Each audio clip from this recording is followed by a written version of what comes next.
we actually started in an executive session, so we are continuing with the meeting.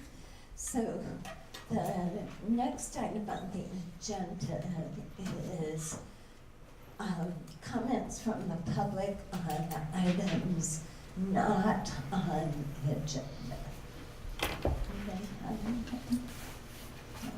Okay, then let's move to the consent agenda.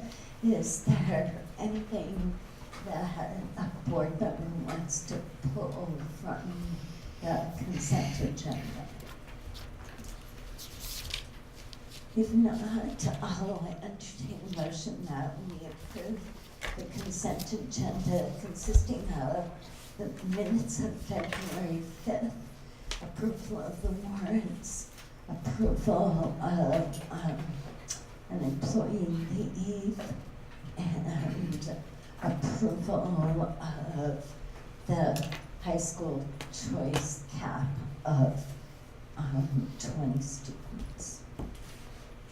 Point of order, don't we usually mention who the employees taking leave and that sort of stuff? I don't have it in front of me.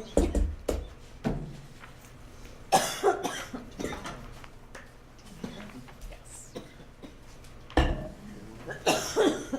Kim, you're gonna have to take over. You're gonna have to take over. Okay, I'm sorry. Did we take the vote? No, we need No, to okay. read the names. There was a point of order and I don't know what to do about that. We're gonna read the names. Beth has the names. I'm gonna fess up to not knowing Robert's rules in that way. So it sounds like we are not going to I'm say sure the names. that Beth or Kayla Johnson is the name of the teacher. Yes. Are we ready to vote? Alright, all those in favor? Aye. Aye. All those opposed? Passes 9-0. Thank you. Thanks. You're welcome. Sorry about that. I think I'm okay. Okay.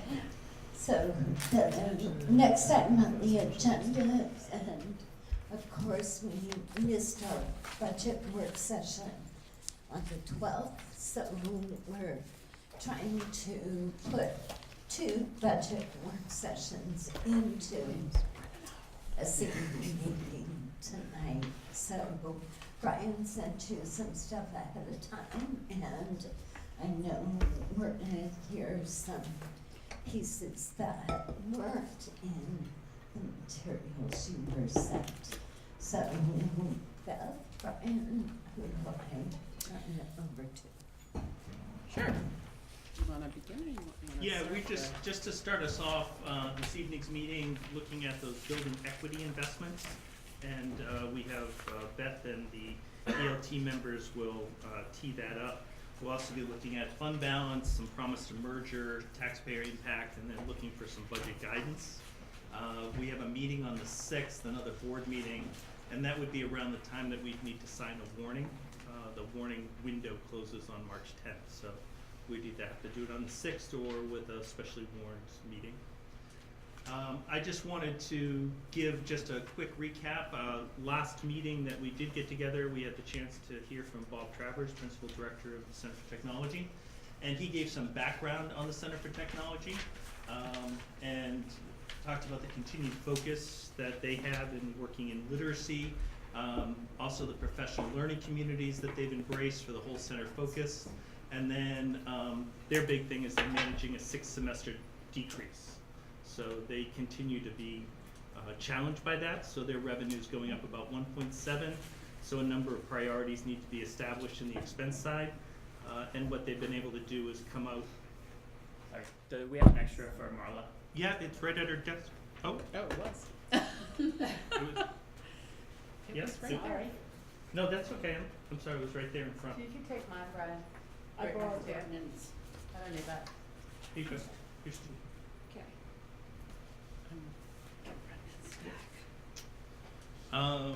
And so the key part is that they'll be looking at a modest increase in tuition of just under 1% or $17,000. So that was the last week that we got together, and then we had a snowstorm. And then, so this evening, without much further ado, we'll hand over to the Ed Leadership team and Beth to tee up some work that we want the board to consider, a recommendation, and then we'll continue with the agenda. All right. So, when the principals were here last time, we talked a lot about social and emotional learning and the amount of time that administration is spending on social and emotional learning. I explained to you that in my long 17 months of being a superintendent and being in and out of the buildings a lot, it's what they're spending their time doing is either on behavior issues, trauma, and other things that you even read about as you read Building Equity in the social and emotional learning chapter, which gave you a good idea of things that our students are going through. And so I've been working with the leadership team. I think the last time they were here, I talked to you about that I gave them a proposal. They, in turn, gave me a proposal, and then we, in turn, gave a proposal back to them. And that's what, and I think Patrick said, what do you need? What can we do? And I said, I'm so glad you said that, because we'll be back. And so tonight is the night we're back. And you will see it's a innovative way to support social and emotional learning. It's building capacity in our schools. We know that this coming or next year that we will have some work to do around it. We have a lot of work ahead of us with it. But no further ado, I'd like to bring Dylan up to continue the conversation. And I'll chime in where. Where does it make sense that I sit? I don't know. There? Right here? Great. So, Beth, thanks for the introduction and thanks for having me. I am here on behalf of the Education Leadership team. And so if you have any hard questions, they will answer them. I'm just here. But seriously, they're here to chime in too and answer some questions. I wanted to set the context for the proposal that we want to talk to you about tonight, and we'll talk in detail about the proposal. You've seen this graphic before. It does a nice job of illustrating and reflecting our vision up top. It has our theory of action, and then it has some important elements of our continuous improvement plan below. And what I wanted to emphasize is that there's a clear commitment throughout this to academics and social emotional learning. We have under instructional excellence, we have the clear emphasis on supporting kind of core instruction within the classroom as well as support services. And we also have a clear focus on providing support around social and emotional learning. We did too recognize that to do this, we need to be committed to examining our current school structures and staffing. And so some of what we talk about tonight starts to do that, while focusing on academic excellence as well as social and emotional learning. We also know, and we've reviewed this as a group, that the district management group who studied our system a couple years ago made some pretty significant and clear recommendations. And they're in line with our CIP. And what they essentially, the two areas I wanted to emphasize is they also said, hey, we've looked at your school district. We've looked at how you address supporting struggling learners. And what we recommend is this. You need to make sure that your core instruction, what happens in the classroom, meets the needs of all kids, and that's accessible to all kids. You also, down below, you need to bring in some expertise to support these students who are struggling with behavior and social and emotional learning challenges. While you're putting a lot of effort into this, you don't necessarily have the capacity at the expertise level to provide the type of support that you need. And so that was a clear recommendation that we are reflecting on. We talked about 173. I think I was with you a couple months ago and we reviewed that. What we know about Act 173, the new legislation that will impact our funding, is that we need to do things differently. And we talked about that we can't just keep doing things the same way we're doing, but we need to think outside the box. And most importantly, and we believe this wholeheartedly, we need to invest early on so we can prevent costly resources, time and money later on in the game. And so we feel like that we need to start looking at building capacity rather than just adding additional supports for kids who are presenting with real intense needs. So the current reality is we agree with almost all of those recommendations. In terms of DMG, we reviewed that as a leadership group, and we did a number of exercises, and we came to a consensus that, yeah, those guys know what they're talking about. That makes a lot of sense. We want to do that. The other point around 173, while there's some anxiety or nervousness around the funding constraints that will exist, I think everybody's on the same page that we also need to be doing things differently and building capacity versus just doing more of the same. And clearly we've reflected that in our continuous improvement plan and in our vision, as I've mentioned, is that we need to focus on those areas. There are some challenges or obstacles that prevent us from moving forward at this point in time, and that's why we came to you tonight to discuss this idea. We currently have 3 what we call BCBAs, which are board certified behavior analysts. They're folks that have a high level of expertise in terms of behavior planning for kids. We have 3 of those across our buildings K-8 right now, or pre-K-8. The model for that service delivery is to primarily oversee intensive intervention plans for 24 to 30 students, depending on caseloads and needs. They are 3 individuals stretched across the entire district, pre-K-8. They do provide some additional consultation to team, but frankly, that's to the extent that they have the ability to do that, and it's not a primary focus of their work. While it's important work and still needs to happen, it doesn't really build capacity for the system. It also, as we start to think about social emotional learning, developing competencies that we all can support in the classroom and across the school building, those current positions aren't staffed in a way to be a part of that team necessarily and really support that the way we need to. What we know from looking at our data in Alpine, that great data platform you heard about last time we were here, that what we know is that up to this point in the year, we've already had over 700 referrals, K-8, for students being referred to the office or the student management specialist, but they're being referred outside the classroom because of the extent of their behavioral challenges and social emotional challenges. If we take a pretty conservative estimate and assume that they're going to miss 30 minutes of instruction when they're sent out, which is conservative, I'd say it's sometimes more than that, we know that we're missing out on over 350 hours of instructional time just so far this year due to those behavioral challenges. And that's assuming that everything is documented with 100% fidelity in Alpine. While we're working toward that, it's a new system, and so I would say that this is probably an underestimate. So what we know is that, and you've heard this, is the more time that our instructional leaders are addressing behavior, the less time they're able to focus on core instruction, the less time they're able to really support the teachers in the way that has the biggest impact.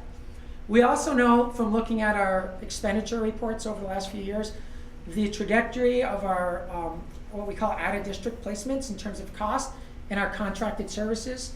That's services that we're contracting with to support us around some of these issues. Those numbers are going up at a much higher rate than the typical budget, than our other special ed expenses, and we need to figure out a solution for that, regardless of Act 173. But that's going to accelerate the importance of us to look at that. So we've come up with some recommendations, again, through a formative and iterative process with leadership. And what we've identified is that while the 3 BCBAs we have are great, to stretch them across multiple schools like we are doing isn't enough. We're proposing that we add 5 additional positions with a behavioral mental health expertise to address behavior and social emotional learning. These may be individuals who are BCBAs with a mental health background. They may be mental health folks with a mental health background with strong behavioral skills. So we need to recruit in a wide manner to get the folks we need to support both behavior and social and emotional learning. We see that those new positions could certainly work to provide coaching to our staff around behavior and social and emotional learning, so much more capacity building than they currently are. We see them as an integral part of the team at the schoolhouse level in terms of working alongside school counselors and clinicians, special educators, and our administrators to really address those students who are struggling across what we call Tier 2 and Tier 3 as well. As we continue to develop our strategy for social emotional learning, there'll be an important team member for that. They can help provide some leadership in that area. And then they can also continue to do the behavior planning and support that they're currently doing that I said we continue to need. Again, we believe that this eliminates the challenges that are inherent with spreading staff across multiple buildings. We think it brings a level of capacity building that we currently do not have. It also infuses the schools with a level of expertise that we currently, while we have across too many buildings. It allows for early intervention, and we believe if done right, it has the ability to decrease cost over time. So we look at this as an investment in our future by front-loading these supports and doing more capacity building. We also think, while it's not the primary purpose, we do believe if we do this well, we can decrease all our alternative programming costs, and also potentially look at developing some internal programs in-house with the expertise to provide services to support to students in a less restrictive way than going outside the building, and also in a cost-effective manner as well. So if we develop some of our own internal supports and programs, we feel like that can be more efficient and effective as well. So again, nothing great comes without costs, and so we did sort of estimate the potential adds here. We currently spend just shy of $300,000 on the positions that we have, so this is a significant add to do what we've proposed here today.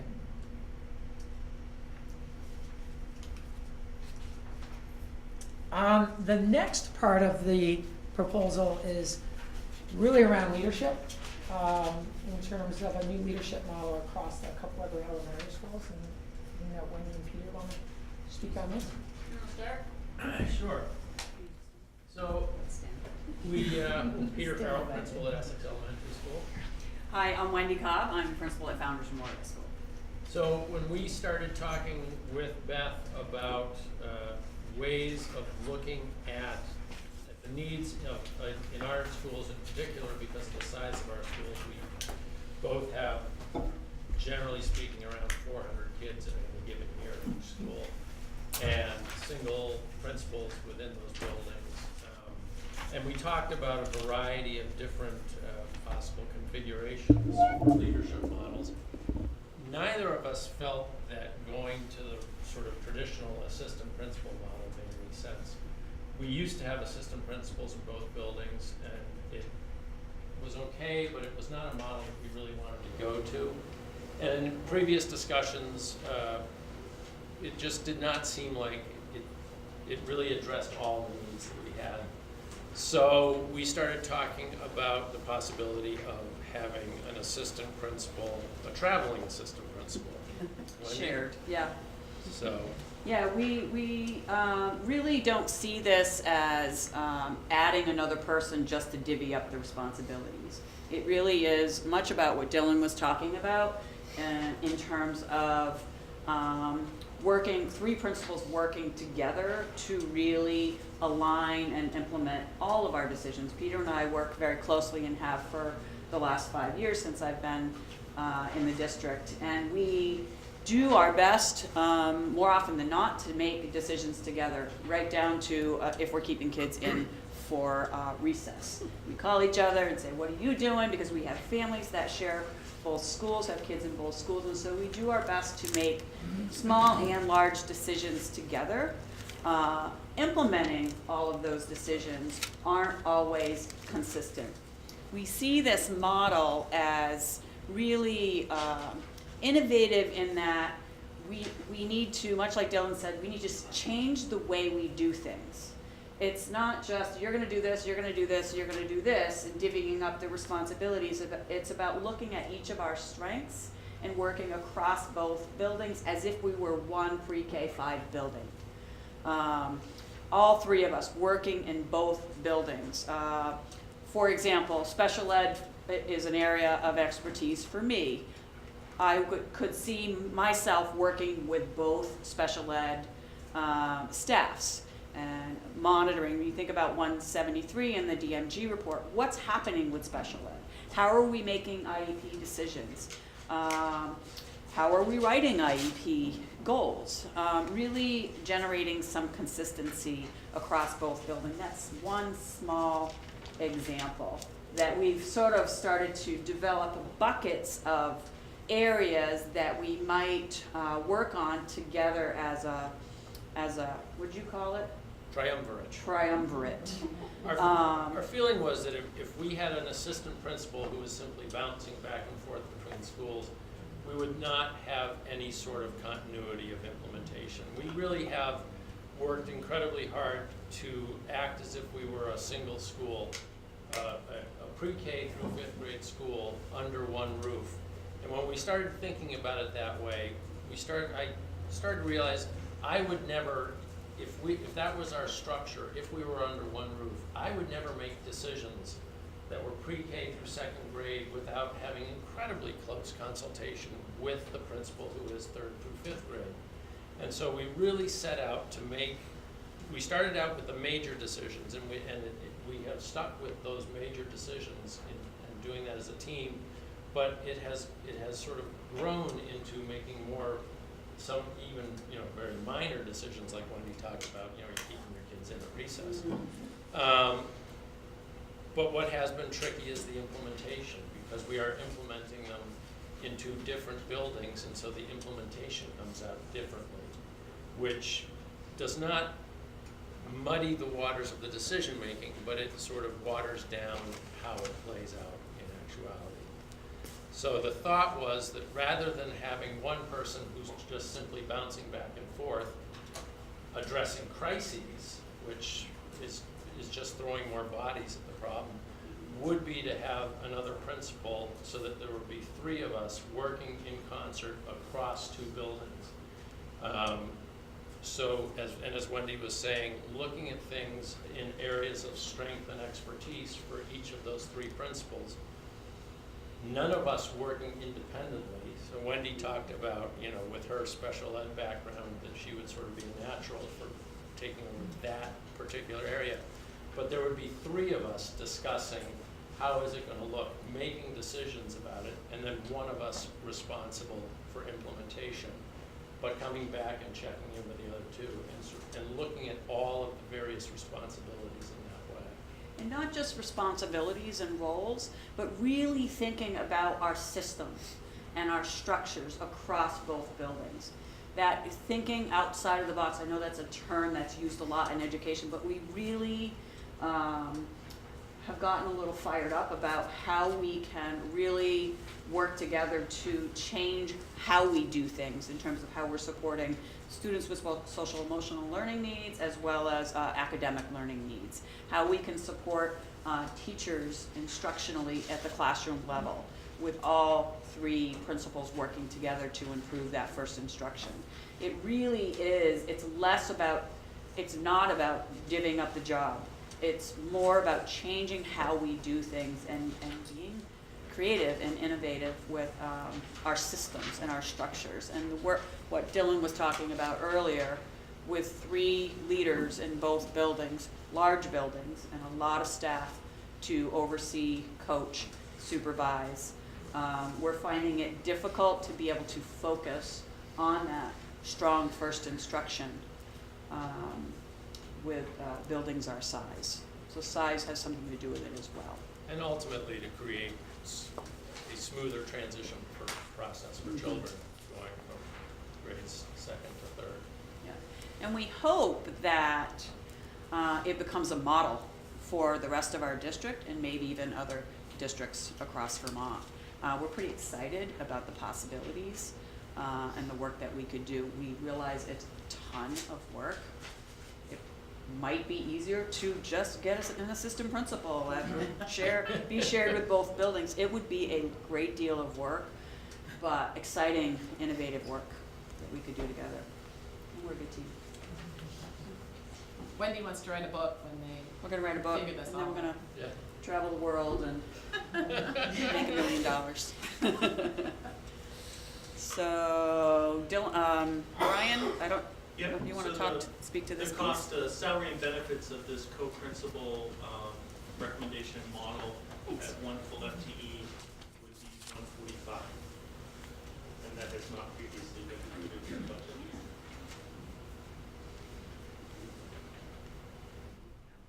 So the total cost of the 2 systems, the 2 recommendations, strengthening the social emotional learning systems and support, and the K-5 leadership innovation for instructional excellence, is $635,000. Maybe stop back and get some questions. Yeah, and then I'm sure folks have questions. Keely? I have a lot of questions. This is kind of a big model change. I guess one of my questions, let's do two questions. One of my questions would be, how do you anticipate evaluating the success of this new model? How can we tell that our investment is paying off in changes? Is it that we're sort of using the village as a control group where principals are based in buildings, or are there particular things that we're going to be looking for? And the other question is just thinking from a parental perspective, a big part for parents who are involved in the school is building a relationship with the principal as well as the classroom teacher. And how do you envision being available to families if there's 3 people shifting among 2 buildings?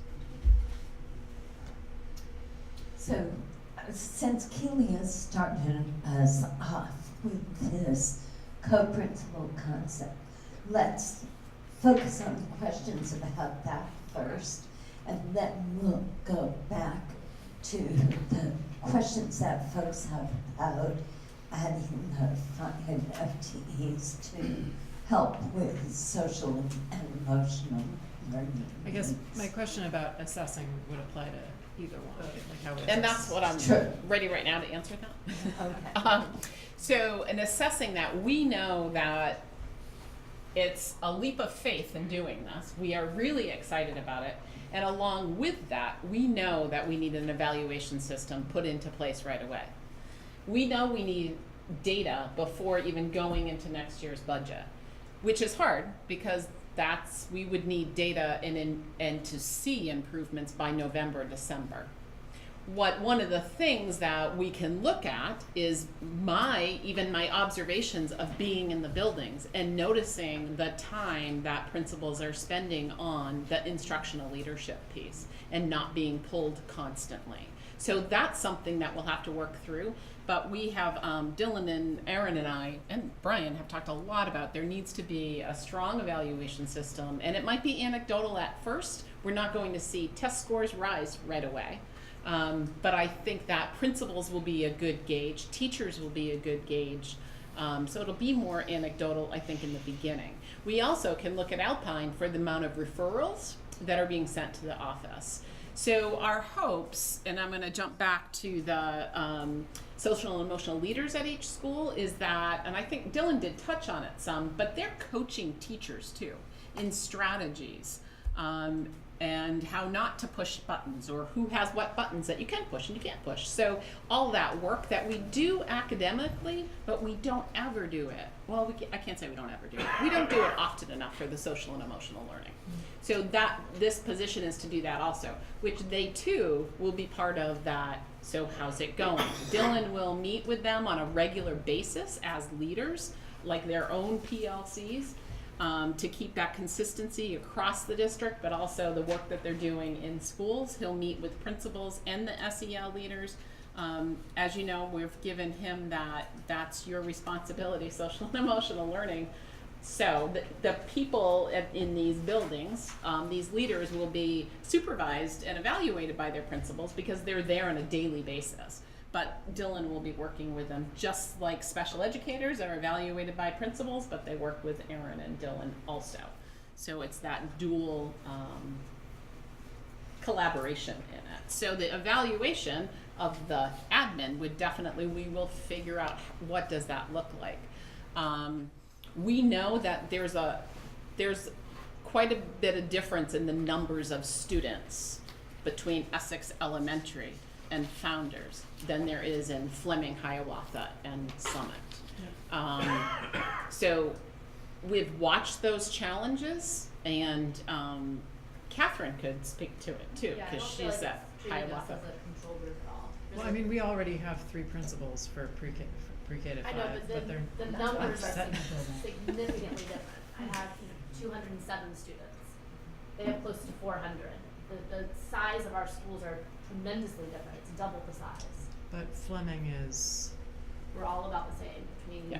Fleming, Summit, Okay. and Iowa. Yeah. And the relationship piece, I 100% agree with you. It's important for building leaders to have strong relationships with families. We would just have an opportunity to do that with the three of us. We haven't worked out the details because we don't know where this is going, but that would be just another example of how we would work together as a team with our families and building those relationships with families in both schools.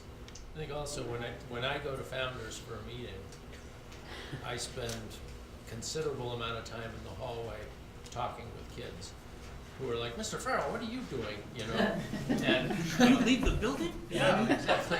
I thought you slept there. So, and I can see that continuing with families across the buildings, establishing that strong relationship right at that pre-K kindergarten level, however, I think is really important.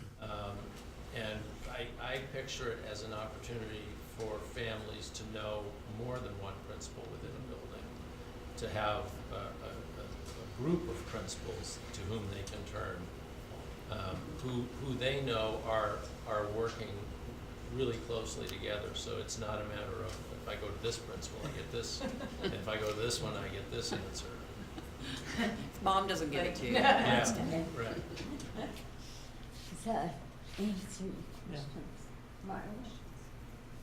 My question is, I have two managers. They don't always agree. So I end up having to say, let's get a resolution, because I'm the worker bee. And I would like to know how you're going to take three principals and be responsible for evaluations of teachers. And if you have a difference in your approach, where are the teachers going to reside? How do you designate who's evaluating the staff? So I gotta tell you, from listening to this, from my personal experience, I'm not crazy about it. So next year, as we have a new teacher evaluation pilot, and we will have a new instructional leader evaluation, that is my hope. And I've talked to, especially Wendy, she's in my kind of like my group for my academy that I'm in. She's my guinea pig. And so we've talked about, and I talked with Peter, and then others too, like if we could have an instructional leaders PLC, so that we're watching video and we're talking about instruction, and then they go back and look at instruction and we share feedback, how we're looking at instruction. We can do walkthroughs together. That's for everybody, and we've talked about that as we looked at some standards. That's the ultimate and the best way to collaborate and to, for evaluation. You know, They'll those divvy are up really good teachers. questions. Those are things we've talked a little bit about already. And obviously we're not diving that deep into it just yet, but those are things that we've considered as well. Who supervises whom and why, and who folks are going to want to know who to go to when you have a challenge or a request. Those are things that we would have to develop a decision-making model with the three of us. How are we going to make decisions? Who's going to make decisions? What's that going to look like?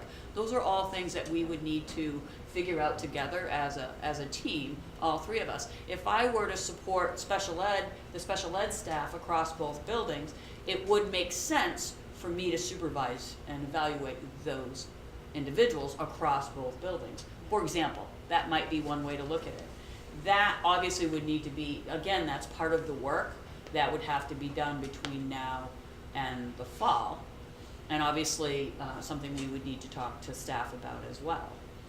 But those are all really good questions, and questions that we have as well, and don't necessarily have specific answers to, because that would take a lot of work and collaboration with the three of us to make those decisions together. Well, Jen, you're in a building that you share evaluation I was with just, your yes, I was system. just going to say that. I think that in Yeah. both, the middle school and high school buildings where we Yeah. have shared leadership Absolutely, models, sure. we do divide, that staffing piece and supervision evaluation piece And so it just works where people will go directly to their direct supervisor if they have some question, they have a specific question or an issue or concern that they needs to be addressed. And they also, just based on relationships, will easily go to the other person if that person's not available for whatever reason, because we've built that culture. And then in terms of frameworks, we have our goals, we have our Danielson frameworks, we have done calibration around that. We meet as a team to really look at what is it that we are looking for, and we need to do more work around that, I agree. But I do think we have models in place that we can certainly discuss and share and build off from to support that. I was just gonna say Wilson the Wilson schools have been following a model similar to this for about a dozen years. We had a year where that third position couldn't be filled, and so as curriculum director over there, I filled in that position. And it came down to roles and responsibilities, just being really clear with everybody about whose responsibilities. And some of them were across buildings, and some of them were building based because it made sense. You were the sort of campus leader. Patrick? No, all right. So I also have a few questions. Talking about roles and responsibilities, I mean, I would have preferred you to have come here with a plan for what those were before asking for $145,000, just so that we know kind of what it is that we are going to be approving in a budget. I'm hesitant to earmark that much money for a very substantial administrative decision without knowing what those roles and responsibilities are going to be split across the three of you. In the first triumvirate, two of them ended up dead. Not really a super great comparison, but I bring it up because Patrick, they all ended up dead. well, eventually, yes, but at least Caesar had that moment of victory. But it does sort of also bring up, you talk about roles and responsibilities. We talked about roles rather, but as far as responsibilities go, when there's a problem in a building, we as a board or administration knows who to go to. It's one thing doing evaluations, but do you know who's going to stand up if there's a problem in a specific school, or do you anticipate all three of you are going to be there? Like, we all three missed the ball on this particular issue. I think it would depend on the issue. And how you divide that up. And I guess How does the high school do it with multiple administrators? How do some of the middle schools you know what I mean? Well, I mean, ultimately in the high school, then we're assuming that the buck stops with Rob Reardon. So I don't think that in this model that you can tell me necessarily who the buck is stopping with. I wanna know who to fire. Well, I didn't want to put it like that. I don't necessarily think that this is a bad idea. I just, I guess I want some more clarity around it before I'm, kind of really on board with it. Well, Beth and I mean, Wendy and I sat down, and when we spent quite a bit of time sort of talking about a variety of models. And when we started talking, we started drawing up a list of all of the sort of responsibilities that would need to be sort of figured out. And the more we wrote down, the more we thought of. And one of the things that came to us was that who fills that position would be really important in terms of delegating those responsibilities. Because if we find someone with a particular area of strength, we would look for somebody with a particular area of strength that would complement the strengths that we would bring. And that would play a significant role in how those assignments would be made. Right. And I think that if you had had the roles in place first, then you would, or if that was something that we already had, then you would know kind of who you were looking for as a third person, someone who's going to complement. Not that either of you have any weaknesses whatsoever. And then I guess this part is more a question that I think we will get asked, so I want to get your feel for it, is that the point of, or at least a significant selling point of the merger, is that we're cutting costs, especially administratively. This is a pretty significant add to administrative costs. Do you think that across your two buildings, with as things have progressed in the merger so far, that you've come up with $145,000 worth of savings that you can say, hey, we've managed to save this, so we have the $145,000 that isn't necessarily being spent, because we, as the board, are going to have to justify to the public that we've told people administrative costs are going down, and they're going to be staying down significantly. And then people are going to point to, well, you just hired another principal. Well, we have the promise of merger for the whole district, so right now we don't really, for something like that, look at schools. We think about it as a district. So we do have in the presentation tonight the merger, and then the promise of merger, and some funds that have been saved. And you will see 5 years out the savings. Right. I understand where you're coming from, but I also, we are making a huge commitment to kids through this model, and really thinking about what our students need, and watching uptick after, and referrals. It's just, this will help with that. We also know that we need to do a lot of work on referrals for kids when they need a one-on-one. We're hoping that by these 3 administrators, that can help. If Wendy took over special ed, she might have a little more being able to see what's happening in a school, might be able to have in that, and our SEL leader can give some advice. No, we don't need a para, but this is what we could do. So we want to see over time that we don't have as many referrals for, special ed and for behavior.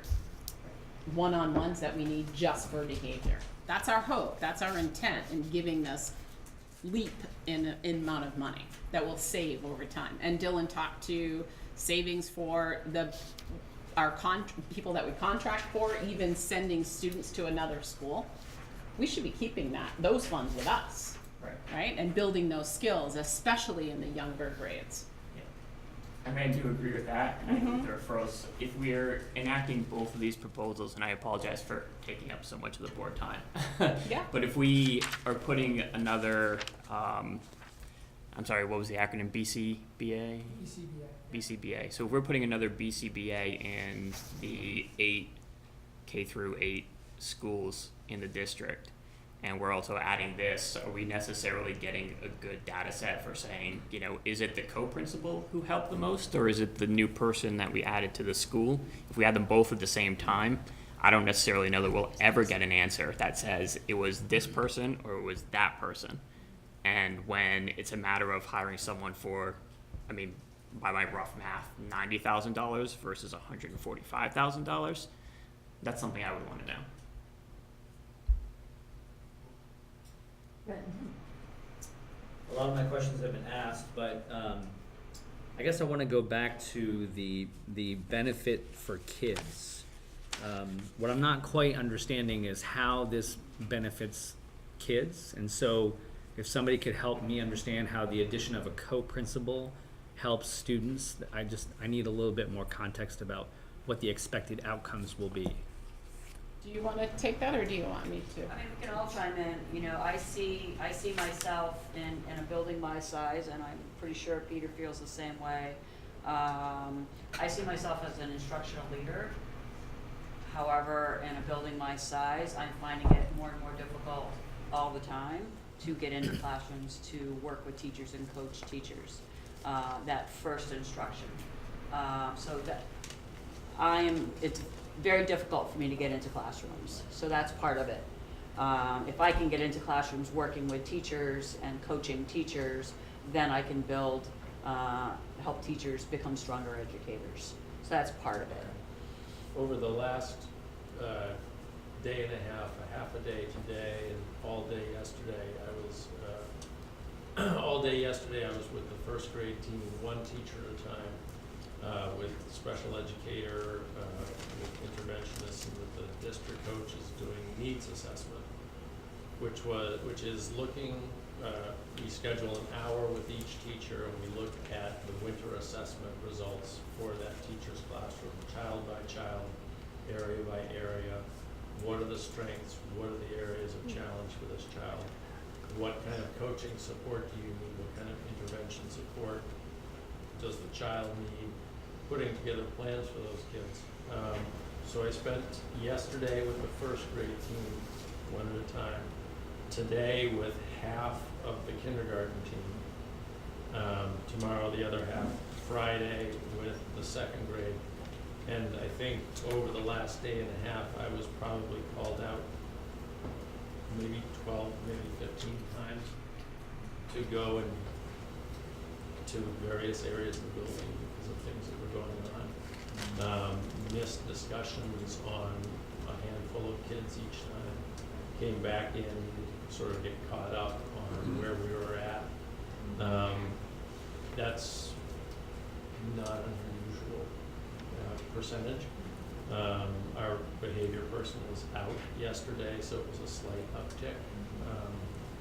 But it's sort of the standard for me is I can schedule things with the knowledge that I might not be able to be there, or I'm going to need to step out once, maybe twice during the course of that.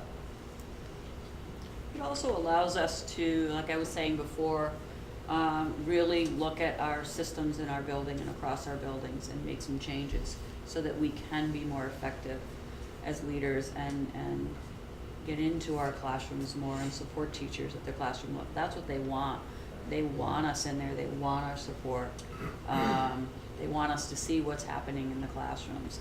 It's been challenging for us to do that. I also think we, an example of the decision-making process that we're using, or that Wendy and I have been using, involves Bridges Math, where we, before discussing it with our staff, we agreed that neither of us would say yes if the other one was saying no, and neither would say no if the other. So we really, it was like we had to agree as leaders about the direction we were going to go. We were going to generate we both generated a ton of input from our staff, and using that input, both of us said yes, this is the direction we're going to go. If my staff had said no, there would have been no purpose. It would not make sense for a group of kids, for 400 children to not have bridges pre-K through second grade, and then end up in a school where they do have bridges. Now, our implementation of bridges has been similar, but not identical across the buildings. So when our kids go from second to third grade, that Bridges program will be there, but the way it's implemented may not be identical to what they're accustomed to. I think that's an area that we could tighten up on. Same thing with responsive classroom, same thing with our reading and writing curriculum frameworks. The implementation of the decisions across buildings is difficult to really align tightly. We can make the decisions cooperatively, but we can't implement them necessarily, which I think if there are three of us having discussions, making those decisions and implementing those decisions across buildings, I think would benefit children. So two other follow-up questions. So the first is, of the 5 new positions that Dylan outlined, how many of those positions would be allocated to your 2 buildings, and does that supplement what the co-principal would be doing, or is it different from what the co-principal would be doing? In the model, by adding 5, we basically moved to a model where there's 1 per building. So EES and FMS would both have 1. We played around with that idea of well, if we're adding in another administrator, do we need 1 per building? And I think where we came back to was the size of the buildings and the population of over almost over 400 at one school and almost 400 at another. We felt like there was a need for those positions despite the ad of the administrator. Well, and the social and emotional leader in the schools would be doing that coaching with the teachers too on those, and implementing our competencies / standards when we, as a leadership team, adopt a set. And it'll be part of their responsibility. We'll be rolling that out. So I do see it as different, although one of the three of them could definitely take the lead over social and emotional learning. I mean, Peter could do all the implementation of responsive classroom if Wendy's doing, and making sure that it's not just morning meeting, but it's carried out through the day. And making sure it's in mathematics and science, Right. and My last question is, I think Wendy alluded to this could be a model for the rest of the district. Yep. Is it imagined that next year you will be back with another proposal to add a co-principal in the junction? we have Or a not got that co-principal far. at No, I think Catherine's the way shaking that her we- head the no. way the way that we were thinking about that is, there are 3 smaller schools, elementary schools, and how could those 3 principals use a similar model to what we're doing amongst their 3 schools in terms of looking at their strengths and how can they work across all 3 of their buildings? That's kind of what we were thinking when we were talking about that. I think both the strength-based is transportable, and I think also the idea of leaving that building-centric.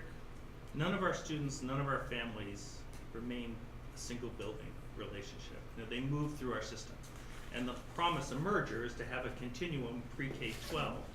And so part of this brings people up and understands that sort of grade level aspect more than the hallways and flooring and lighting of a building. It's sort of the experience of education in that time period. And may set us up for different configurations down the line of how we look at our schools, because our model is based upon the wisdom and forethought of people 50 years before us. So I've got the how and I don't know the order which you can Thank you, Mike. I just had a few thoughts about this whole conversation. One of those thoughts is that our social structures today, it seems like they're kind of broken. We're getting kids transitioning in and out of the system. There's less time to spend with a number of the students. And it makes that challenge a whole lot harder. The other thing is, I have been, a very interesting article that recently came out from Burlington on the referrals being the benchmark for the health of the organization as a whole.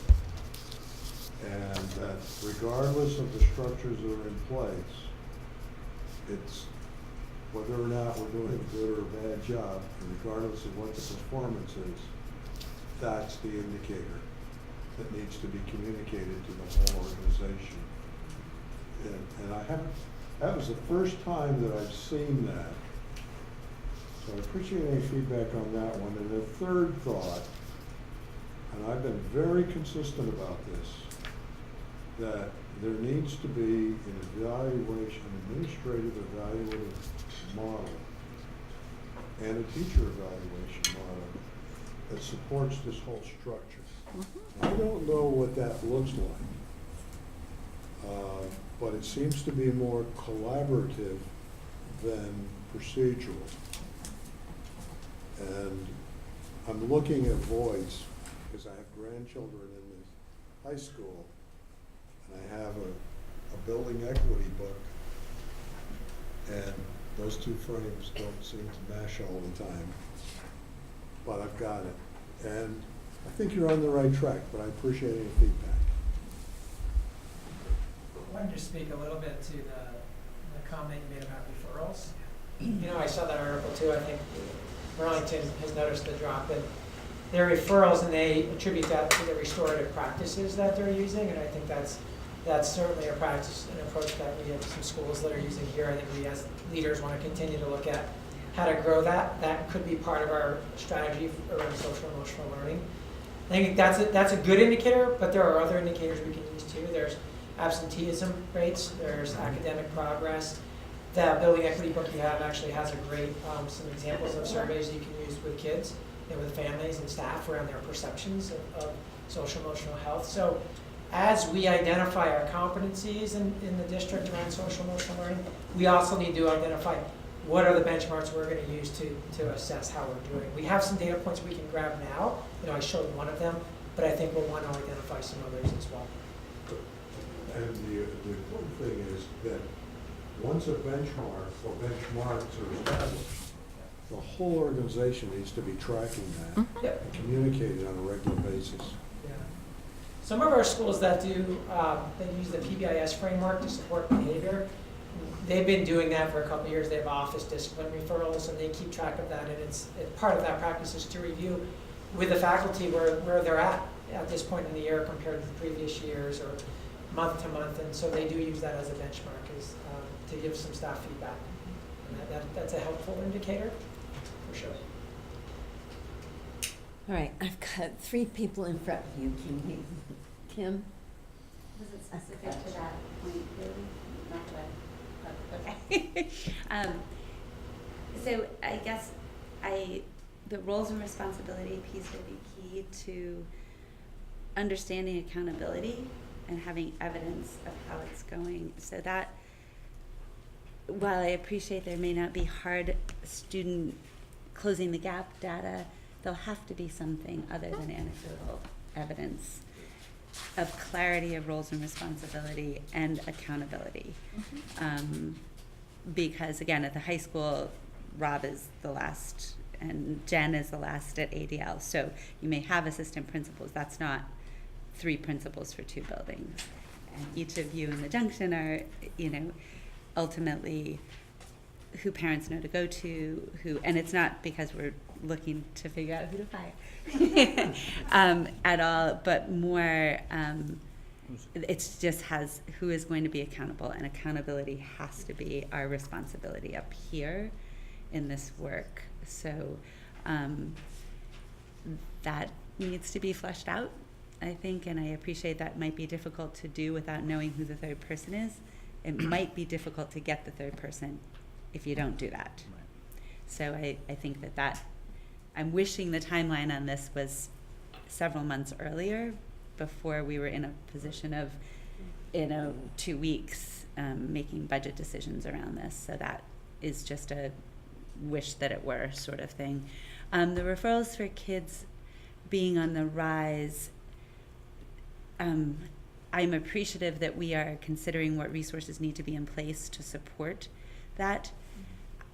I guess my take was that often that is more a reflection on capacity of first instruction than it is necessarily, we've got, maybe it's that there are more kids with higher needs, maybe it's that there are more kids and needs and the capacity hasn't been built. So that's sort of a question around how we wrap around that issue to build support for the classroom teacher to not have those 30 minutes lost every time a student is sent down for disrupting the class. And I think that the responsive classroom, just having a couple of kids having gone through a very strong offering of that in their experiences was amazing for that. So I leave that out there as, I don't know if you guys have anything to say about what's driving that, but. Well, I'll just respond. Yeah. I think from my perspective, at the middle level, I think we've done a lot of work around restorative practices. We have many teachers that have been trained in developmental design. So like teachers have a plethora of tools in their toolbox. And we have had increasing numbers of students with significant social, emotional, and behavioral needs, and it comes down to their needs are not being met effectively with the models that we have. And so we absolutely need to be more creative, and we need to think about how to do it differently so that we're supporting their needs more effectively. Because I do think our teachers are incredibly well versed in supporting students, across the spectrum, and then we get to a place where, okay, everything we've tried and the 100 plans and the various interventions are still not working, and then we have maybe this other program that we can access, but there are only so many spots, and then what do we do?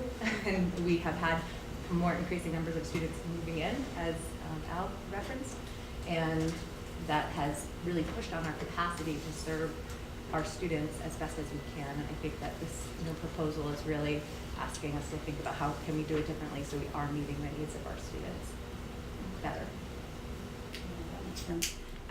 My last question is sort of a combo question.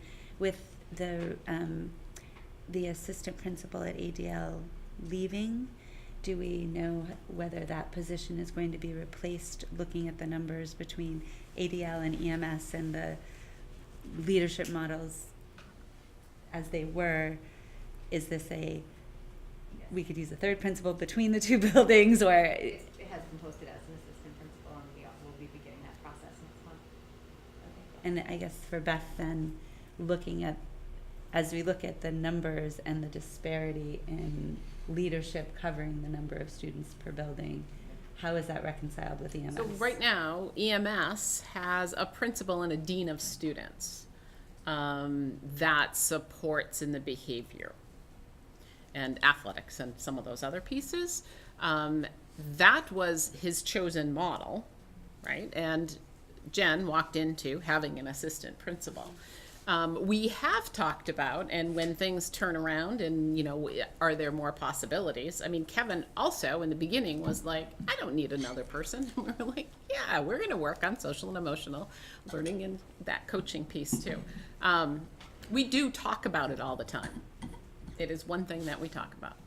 And we just moved that person into a dean of students. It's almost like an assistant principal. He doesn't do the supervision and evaluation though, Kevin does.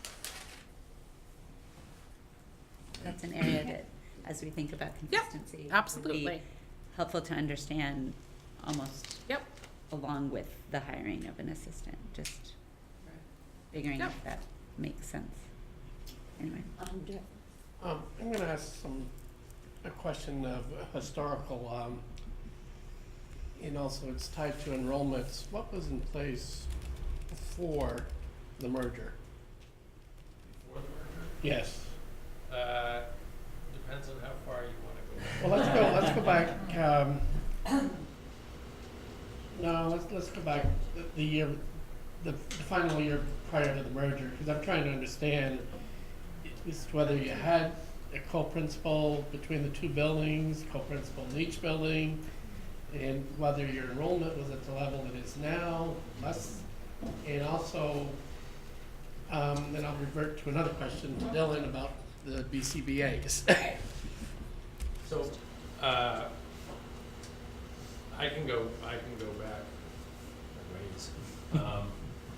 We had assistant principals in Essex Town in each of the buildings until 2011, I believe it was, when we went to co-principals at EES at Essex Elementary School. Libby Bonesteel and myself were co-principals for a year. Then Libby left, and it was single principals in each of the buildings up until currently. 2-3 years ago, we added student management specialists to help us with the behavior issues that we're increasing, and that's where we've been. So now you have student behavior specialists in place now, but will they continue if we went with a co-principal, or would they be voided with Dylan's model?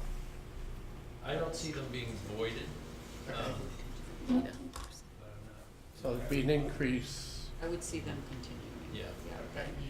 So now with the question, Dylan, with the BCBAs that you're advocating for, are they primarily going to be eccentric to Essex, the schools in Essex Town, the village? Yeah, or that's a are they good gonna be question, I'm sorry spread? that wasn't clear.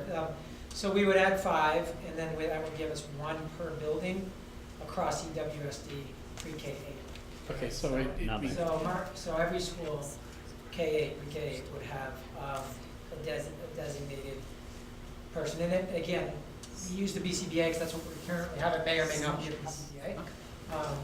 But that's the model. all right, and one final question, with the number of referrals that you highlighted in your presentation, is there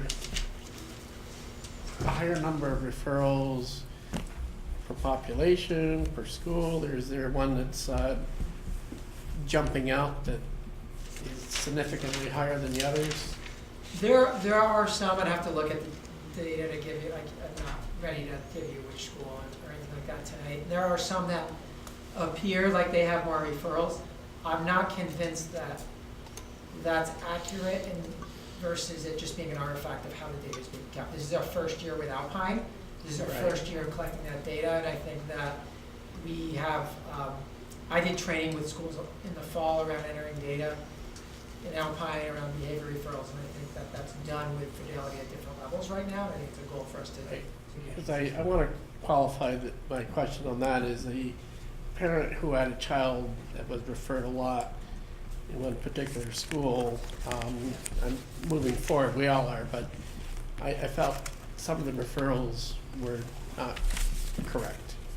Right. And that's my concern, whether it's excessive use of referrals, given additional resources for such.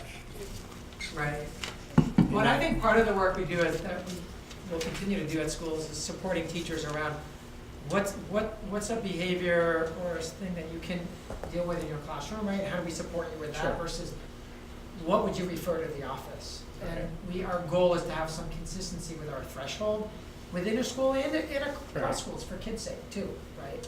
That they, in one school, you don't want to, like, you go to the office when you Right, I pay attention appreciate to the that. others and something else.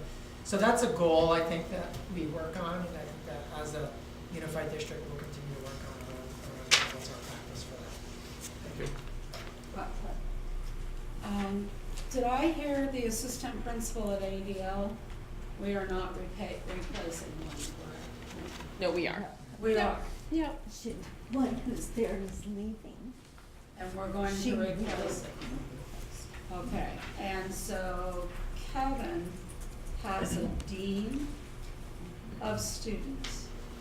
So I'm trying to understand, I wish we had that equity audit or inventory audit we had talked about. And I'm sorry I missed the last meeting. Did we get the audit yet that we asked for as a board? The last meeting was canceled. The because of meeting the before snowstorm. that I missed. No. No. We didn't get that yet. No. Because as we're looking at this new model, I'd also like to, that would be helpful to have that.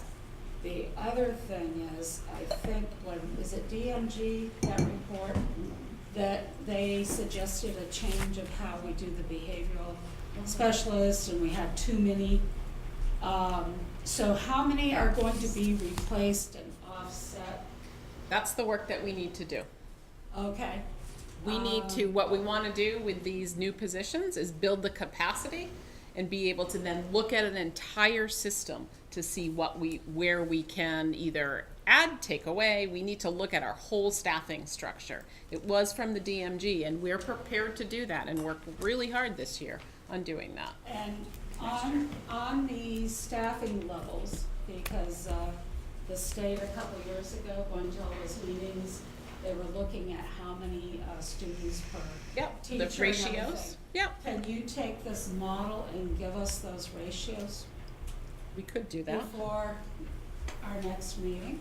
I mean, Change it. It won't change it. With the number of students we have, it won't change it much. it won't change.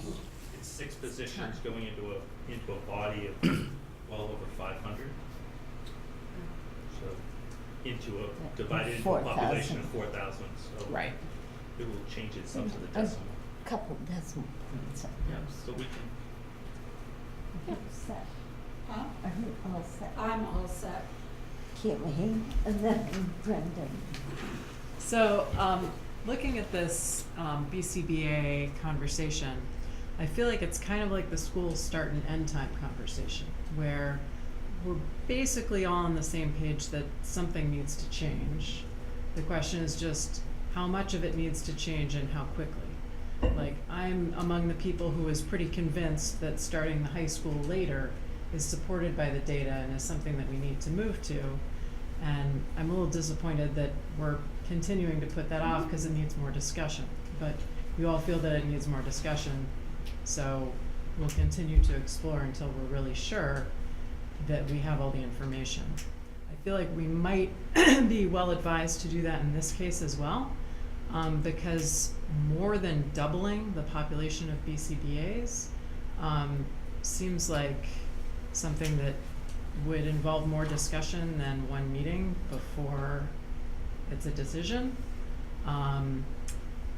It just, I would need to understand it better, I guess, because on the one hand, we're saying that having a model where one body to one building doesn't make that much sense.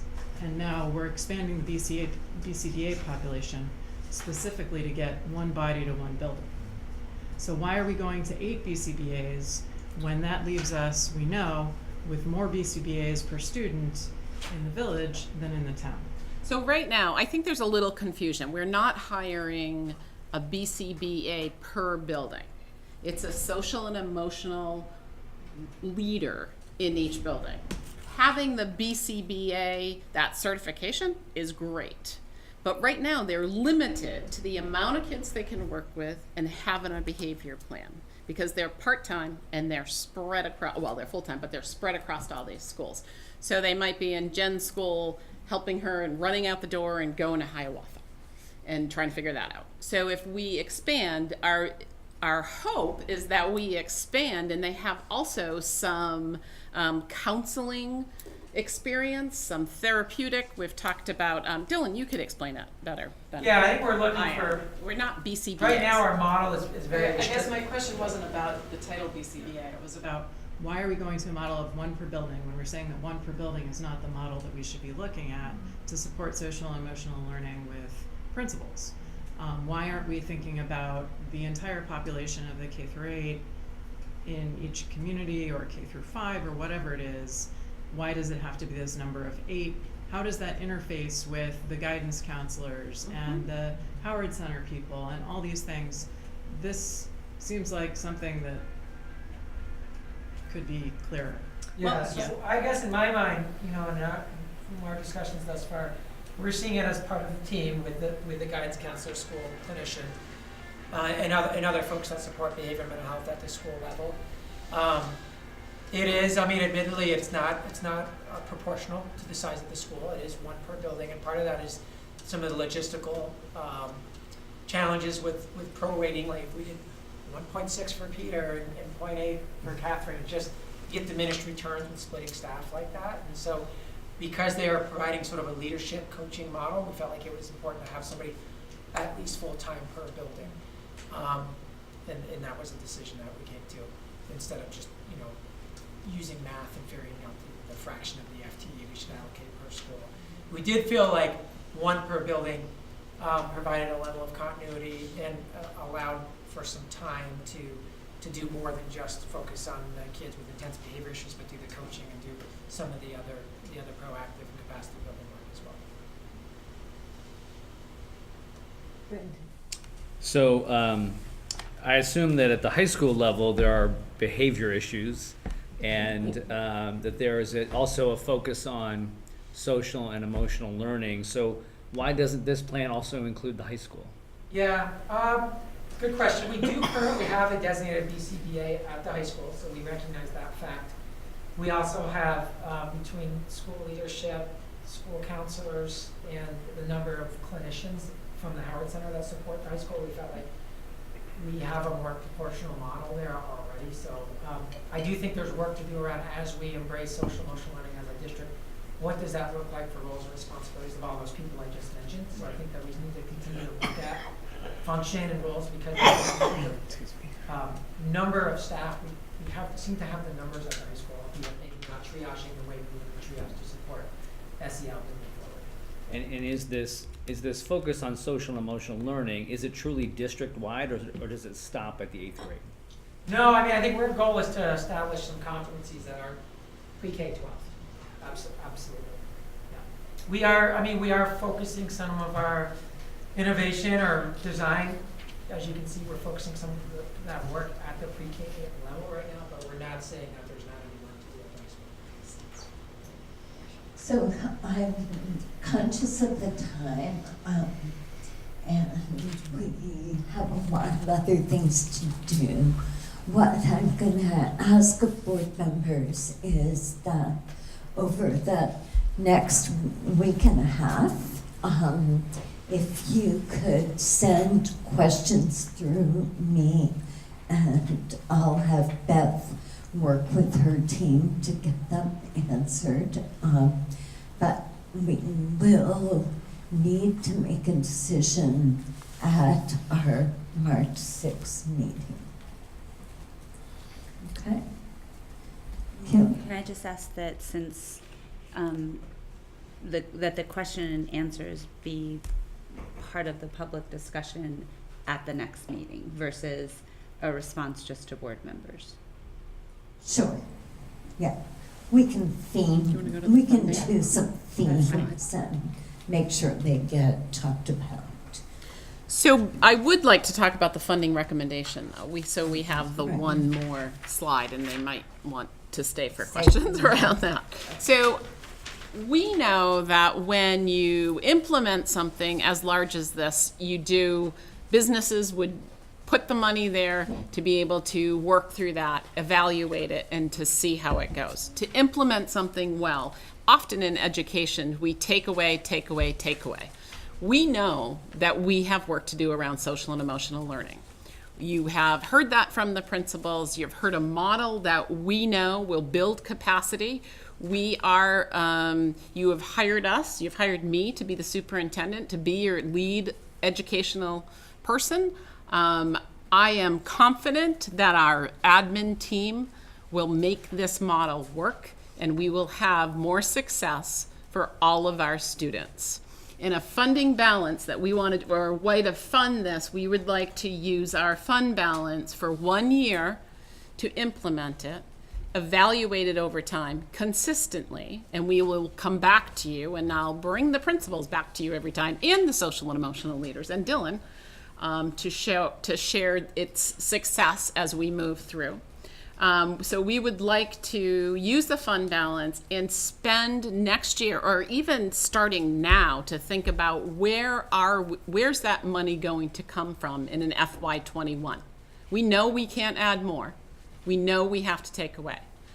We have to do what DMG has asked of us, and we're committed to do it, to look at the structures throughout our entire district. We will share with you again, we're going to share with you the promise of merger and what we've saved as one district already, and what that looks like projected out.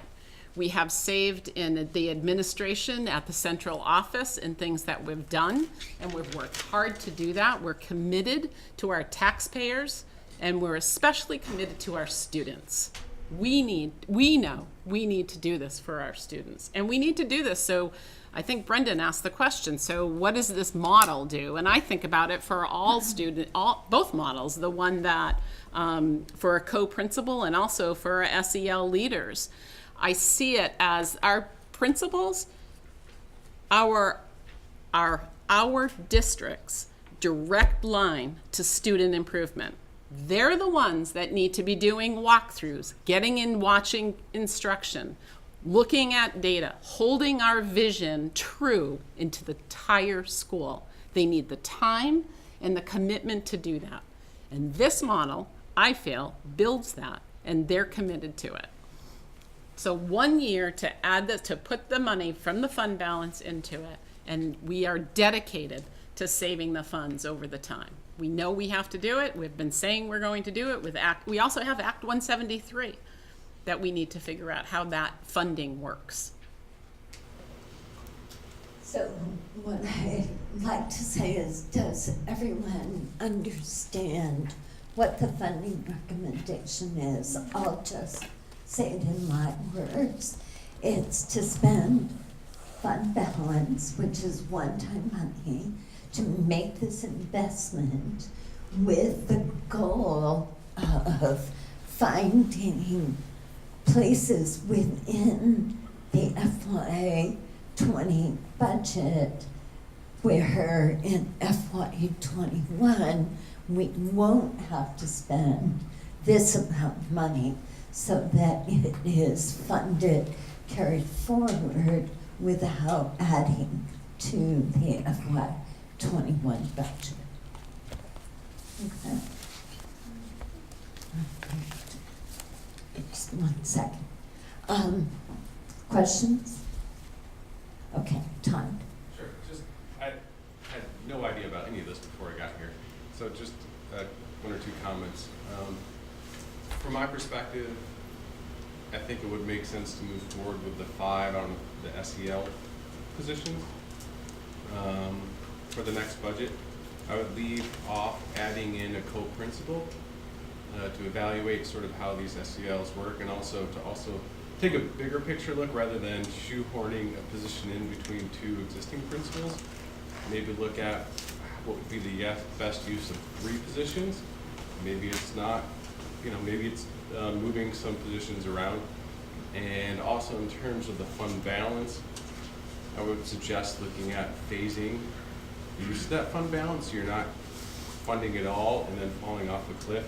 Perhaps you kind of phase that fund balance over 3 years, so it's a slow rise in the tax rate as opposed to just all and then nothing. So I'm just going to reflect on that last piece of your comment.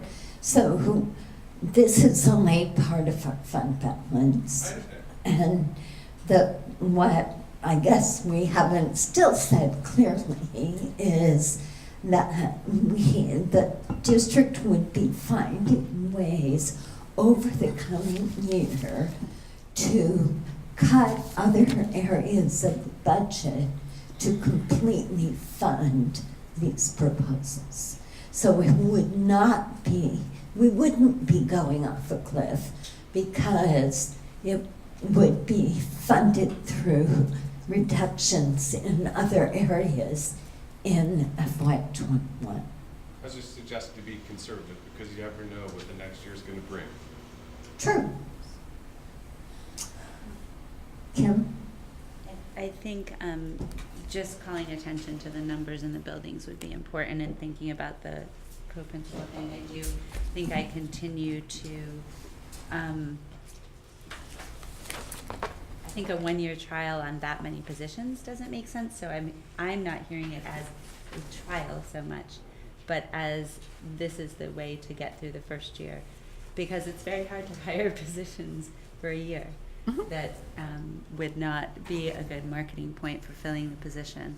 I think I will encourage continuing to look at the administrative models in the 2 middle schools, maybe before hiring an assistant principal, because I understand dean of students, but is that person also the athletic director? And what, I guess to Marla's point, the audit of sort of how those structures break down at a turning point where we have an opening. I think at every occasion that there's been an opening in central office or otherwise, we've asked that we consider the model and how resources are currently being used, and not to shortchange you or suggest that you wouldn't need that, Jen. Just it sounds like it's running differently in each middle school, and if we want kids to be, I guess I've heard people say that Rob will say that by 10th grade you can't tell which school kids came from. I guess it would be my ideal that in 9th grade you can't tell which school kids came from, because each are equally well prepared. And so in viewing that as a goal, and how you and Kevin, I'm sorry. and Marcy. And Marcy are working together towards that goal, thinking about the structures that work in each of the buildings make sense while there's an opening. So Okay, Brendan, last question, that we have a lot to do still. I have two, so I'll pick the one that I feel is most pressing. So, Beth, how will you approach the decision making around making cuts to expenses? Have you established kind of a rubric or a formula or a method that you'll look at how to cut the budget to offset these new additional revenues? Well, as a leadership team, we have looked at our support services and our data. That was a start. That is definitely someplace where we need to look. We also need to, I would like to look and have a tech audit done. Where are we with that? I think about facilities in a larger perspective. Where are we with that? I'm not only thinking about personnel when I think about the bigger system. Where are our efficiencies now that we're one district? I think we've found a lot. We have a lot more to find, but it takes time. Yeah. And so, yes, we have things in mind. We definitely have started looking at the work and looking at support services in our data. And that's what Act 173 is having us do, right? Okay, thanks. And we need to continue. Do you want to add to that, Dylan, or no? No, I think you know. I thought you were going to say something. Okay, so Brian, where do we need to go now? First of all, thank you all. This was very helpful. And I'm sure we will have more questions that will be passed along. Okay. So I just wanted to spend a little bit of time to see what kind of questions might be around the fund balance. Our fund balance this year is higher than it has appeared in the past. Of course, a lot of times we were looking at this in a broken up fund balance of 5 different entities, but we're getting used to seeing what it looks like as just one entity. We had some residual fund balance that came over from the legacy districts, about 1.6. We had an operating surplus of FY18, our revenues over expenses of about 2.5, and we had unused carryover, so inside of FY18, we actually didn't use the 1.6 that we had programmed, and we have put into the budget for 19 1.4 million, so that's leaving us the 20 carryover. Everybody sort of get that equation, sort of the overtime kind of aspect of it? The big drivers are healthcare benefits. We knew going into the FY18 budget that we were negotiating for new plans, but we had budgeted for the cost of old plans, and this got Montpelier thinking about the good idea of doing a rescission to take back. So we did have some loss of revenue that was associated with that large surplus or large savings and then we also have transportation, some supplies, and it's just another way to do the roll forward. I happen to like the bubbles and the colors, but for the numbers people, that's there as well. That's the bubbles and colors, that's the numbers. And I just wanted to remind, there is actually state statute that requires, this is 2 years old, it was amended about 2 years ago, in reaction to school districts finding reserves and having large amounts of reserves that weren't necessarily voter directed. So basically it is now that without action by the voters, it goes to lower your tax rate. And you can go to voters. It's pretty open as far as what you can present to voters. You could do a tax stabilization, you could do a tuition softening, you could do special projects, you could do capital reserve. There are some further requirements when you do capital reserve that go into what now doesn't really play a part, but it's school construction aid. It's sort of, it's a carryover, imagining the day that we might have school construction aid once again. And then I put together this chart, which is pretty dense, but you know what we've been looking at, this projected educational spending has been, this has been the current number we've been looking at in the budget so far with the tax rate. And this has been the current tax rate that we've been looking at for the last few meetings. And what I've done is created a situation where we have total expenses, the same offsetting revenue, and then start to just pepper in and applying different levels of fund balance. It shows you the offsetting fund balance that's still available. If we apply 0 to the budget, we have 4.2 million left. If we apply 4.2 million, we have 0 left. And then those projected education spending, because if we start to change this, it changes the revenue in our net, gives you the idea of difference. If we apply no fund balance, then our ed spending is increasing $4.3 million over where we were talking about before. Here's the percent difference.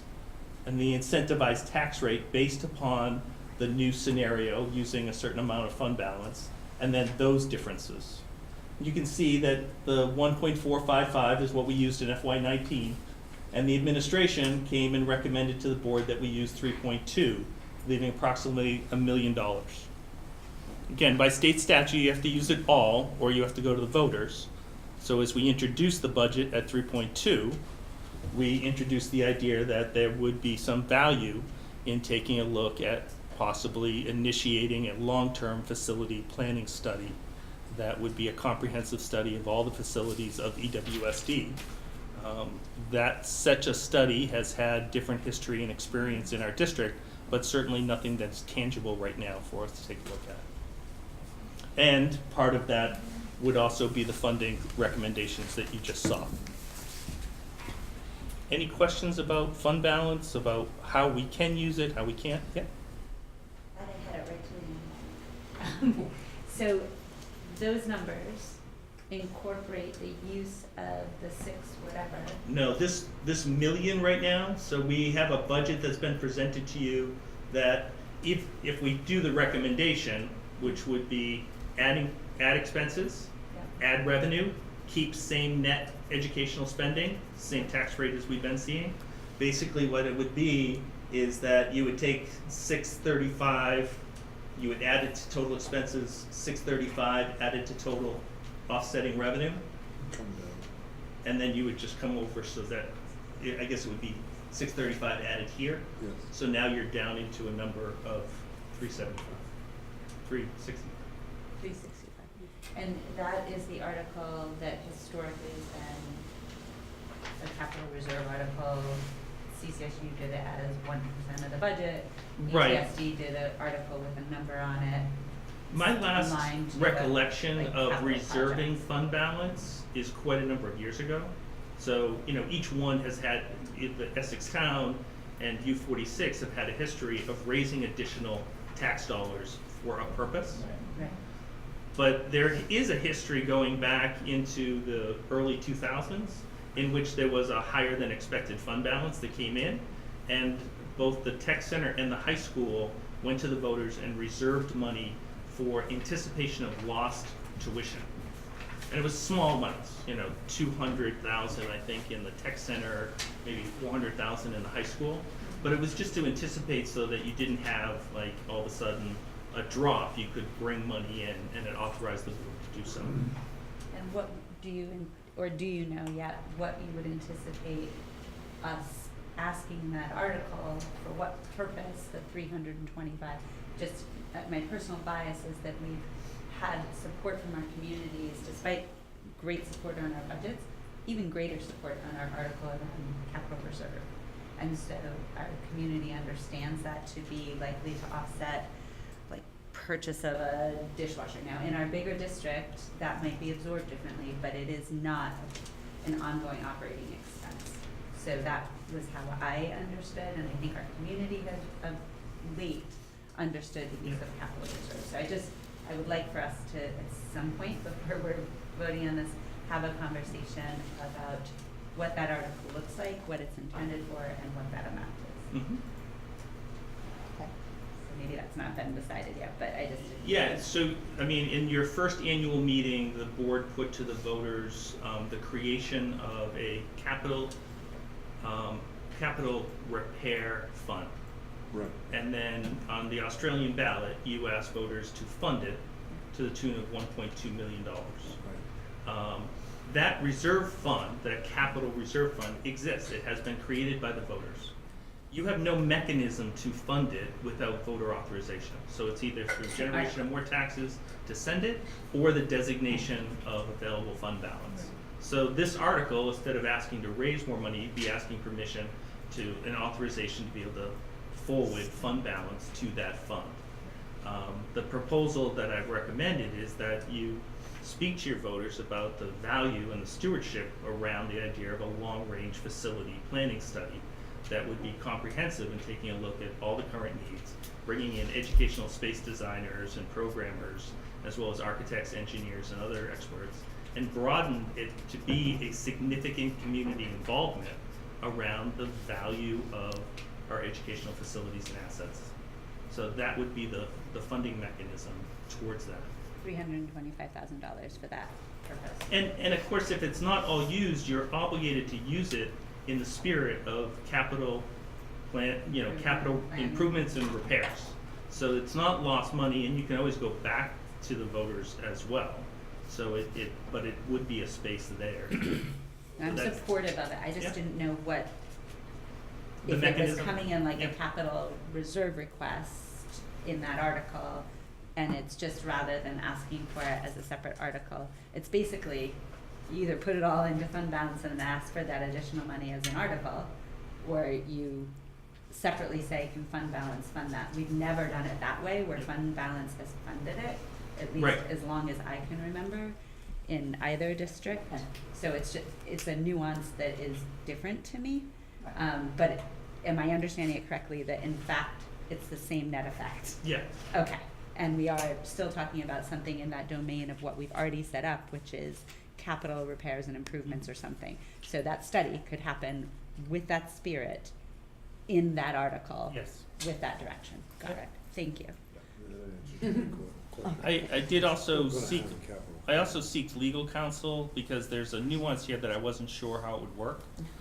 You would, in essence, be anticipating a reserve of fund balance so that it was available for the voters to take action and put it to the capital reserve.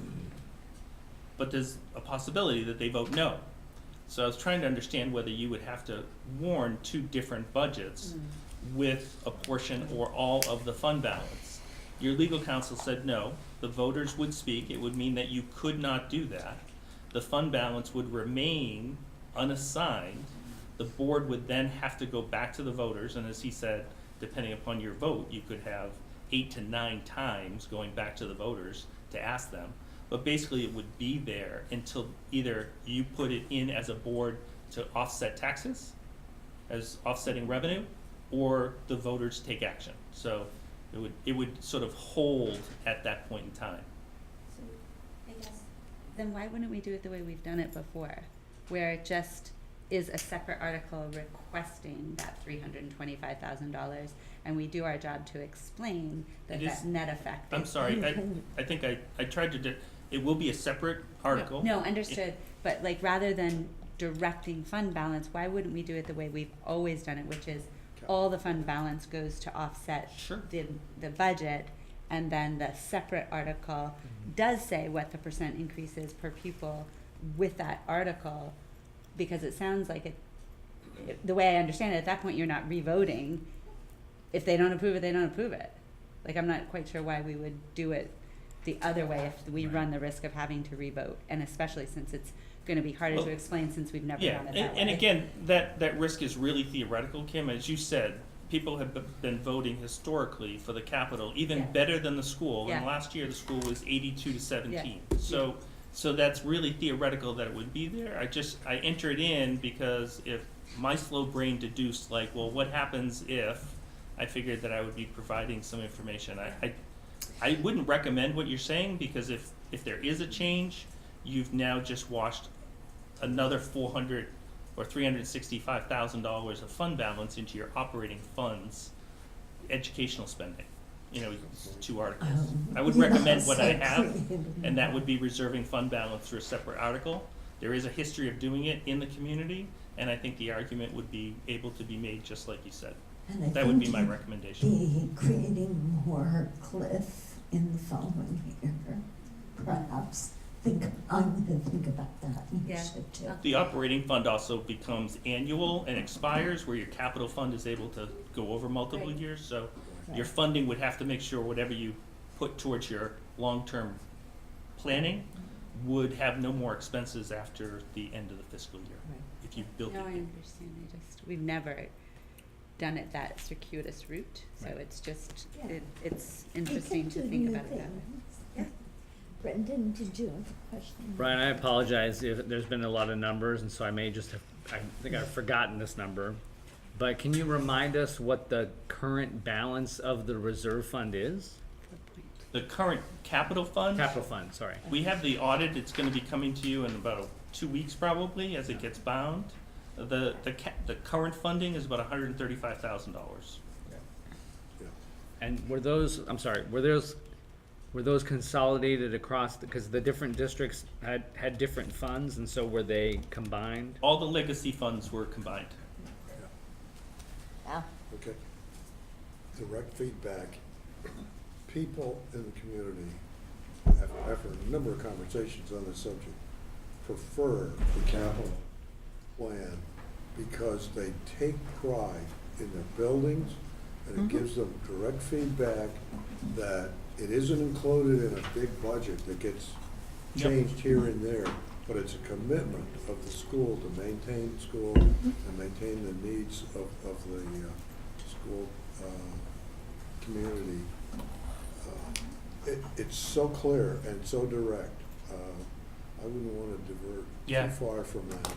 Yeah, what we're finding is, and I think I put it in one of my notes to the board today, as we do a bathroom renovation to upgrade a bathroom and bring it to ADA compliance in one of our schools, we have been doing bathroom renovations at the high school now for about the last 6 years. Right. We're always going to be doing a bathroom renovation. We have 1 million square feet, we have 9 buildings, we have a series of bathrooms, sort of it's sort of like the way my home projects are. By the time I finish, I'm back to the start, kind of going through. So there's a number of those things like floor refinishing.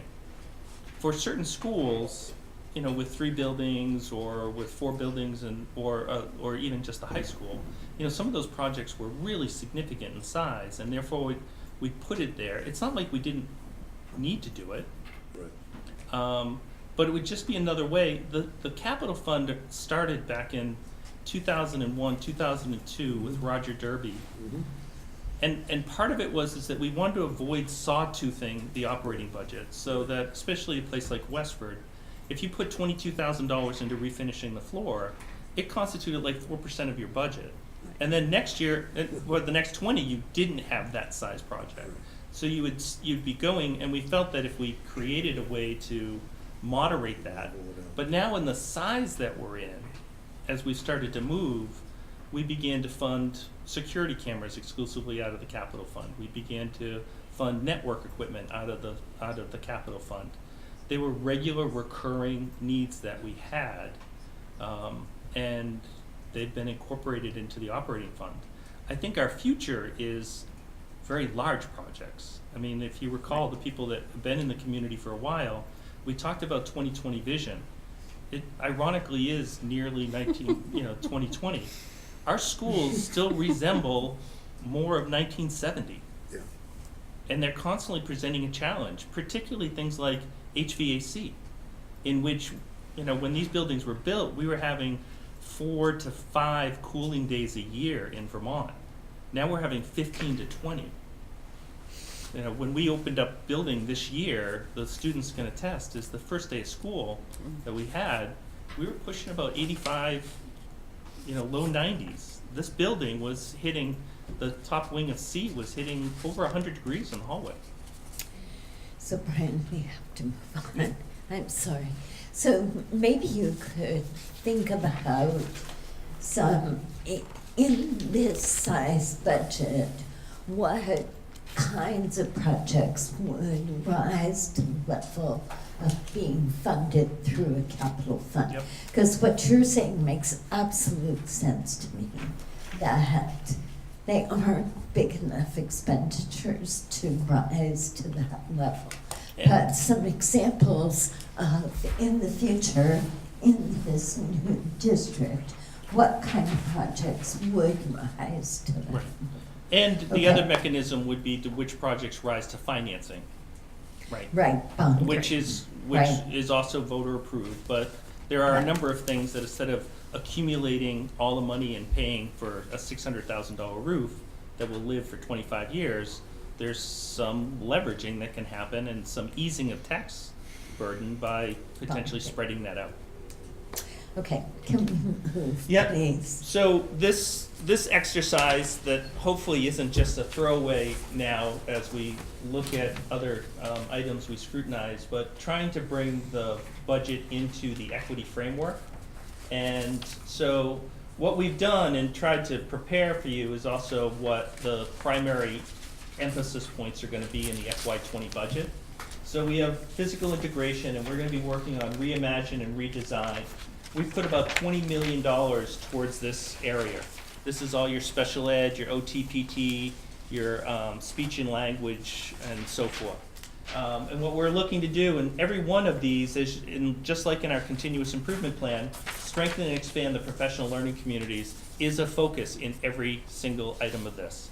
Bringing together all your special educators to talk about how they do their work, how they reach students is key for us to transform our work as a district.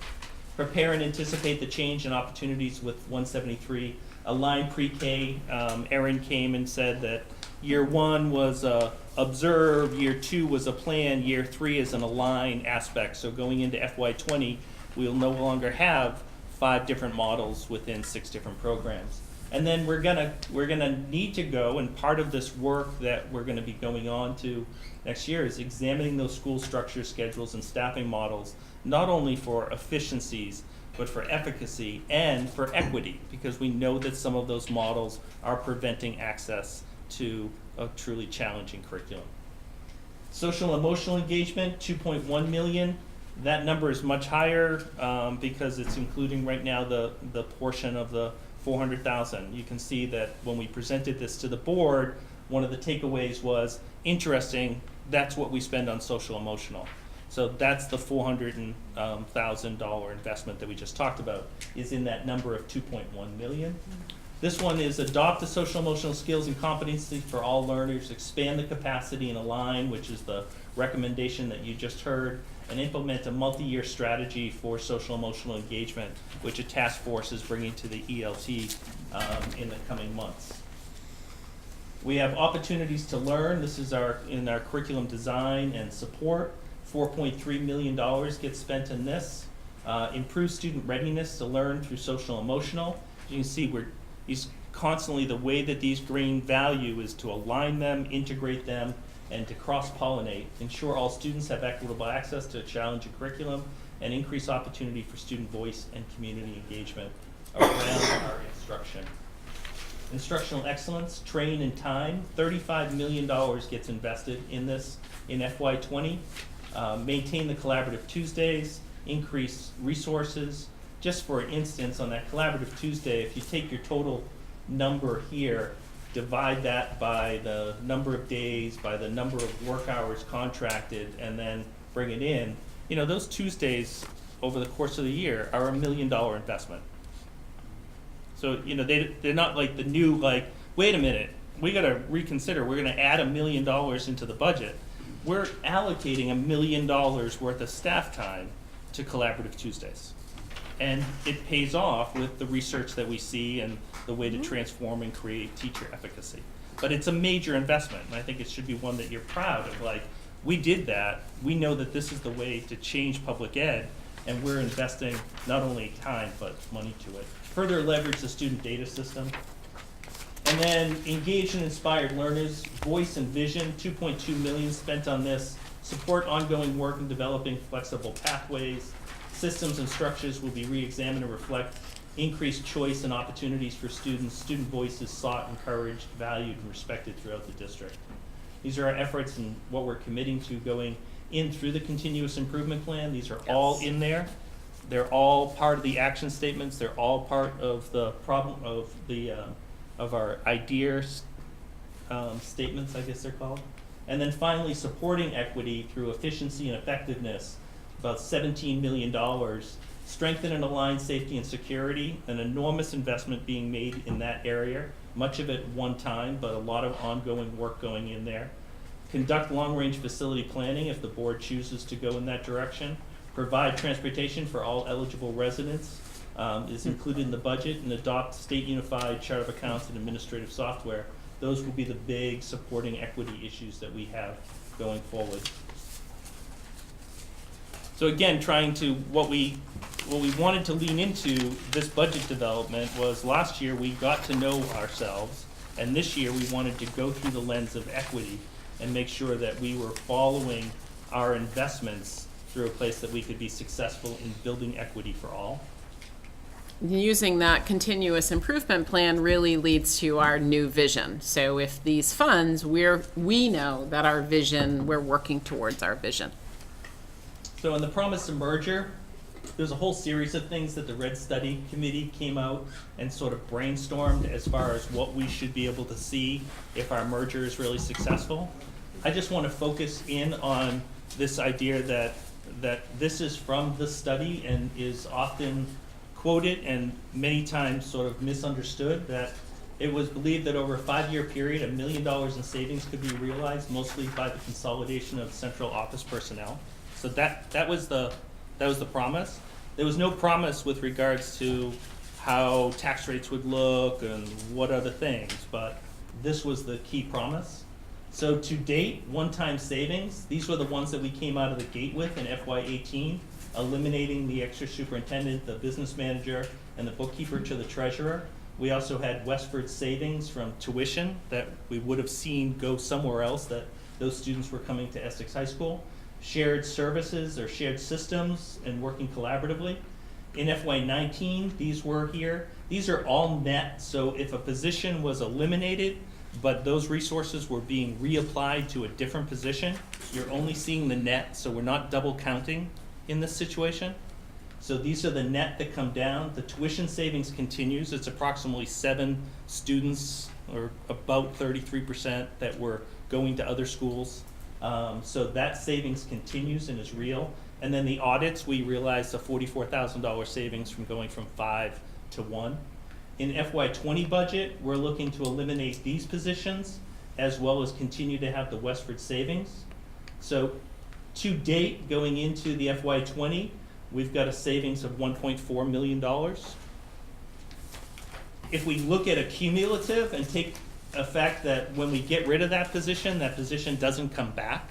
So if we begin to inflate these numbers by a very modest 1.5% for inflation, and you start to see where these numbers come across that aren't entering back into the educational expenses of the Essex and Westford communities, then that cumulative number starts to look more like 4.6 million.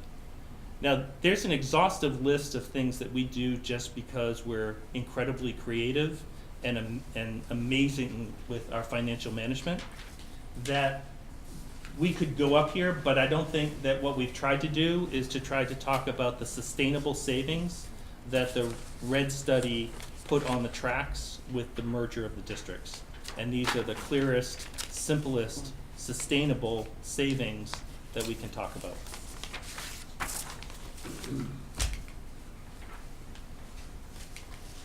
So, depending upon the board's action at some point before we warn, if we remain with educational spending, and the recommendations to date by your administration are that we can stay with this as our educational spending, which is a very modest 1.88% increase over FY19. And we look at our equalized pupils, at least version 12 of those, which have now been said to be frozen, which have continued to go up every single version. So bring it on at this point. Version 20. We're actually now going up about 2.5 students. Then if we take a look at FY20, these numbers include the 635. So we would be warning a budget of 81,486. We'd have offsetting revenue of 20,075,000. That's including the assigning a fund balance. Our ed spending stays the same, which is that 1.8% increase. We have our equalized pupils going up just about 2.5 students. This is our ed spending per pupil, which is going up 1.8%. This is the yield number. I have received reconnaissance that as the equalized pupils have been going up, that the yield has been coming down. So this is the warned yield in the tax commissioners is 10,660. At last statement by the AOE, that number's looking more like 10,606. So I'm showing you information that is coming out more than certain. But it also changes the equation, so I didn't want to have things look good and then have a number that I know come in. But if we take that yield of 606, we get the homestead tax rate. Our incentive, we're down to a tax rate, incentivized tax rate of $1.458, which is actually a decrease over this year of around a penny. And then if we start to put it through the CLAs, we see the tax rate Westford with the worst CLA at 96. I guess it's 2 cents, and then these are going up that way. Yeah. Yeah. Seems counterintuitive to me right now, but I have to come back to that. And then over time, what we have is, this is when the first year of merger. So before merger, these are the tax rates in all the communities. This is the first year of merger when we had the full 10 cents. This is the budget that we are recommending that the board adopt and present to the voters. And the tax rate before CLA is at $1, and then 3 years before merger was at $1.50. I think it's a responsible budget for your taxpayers.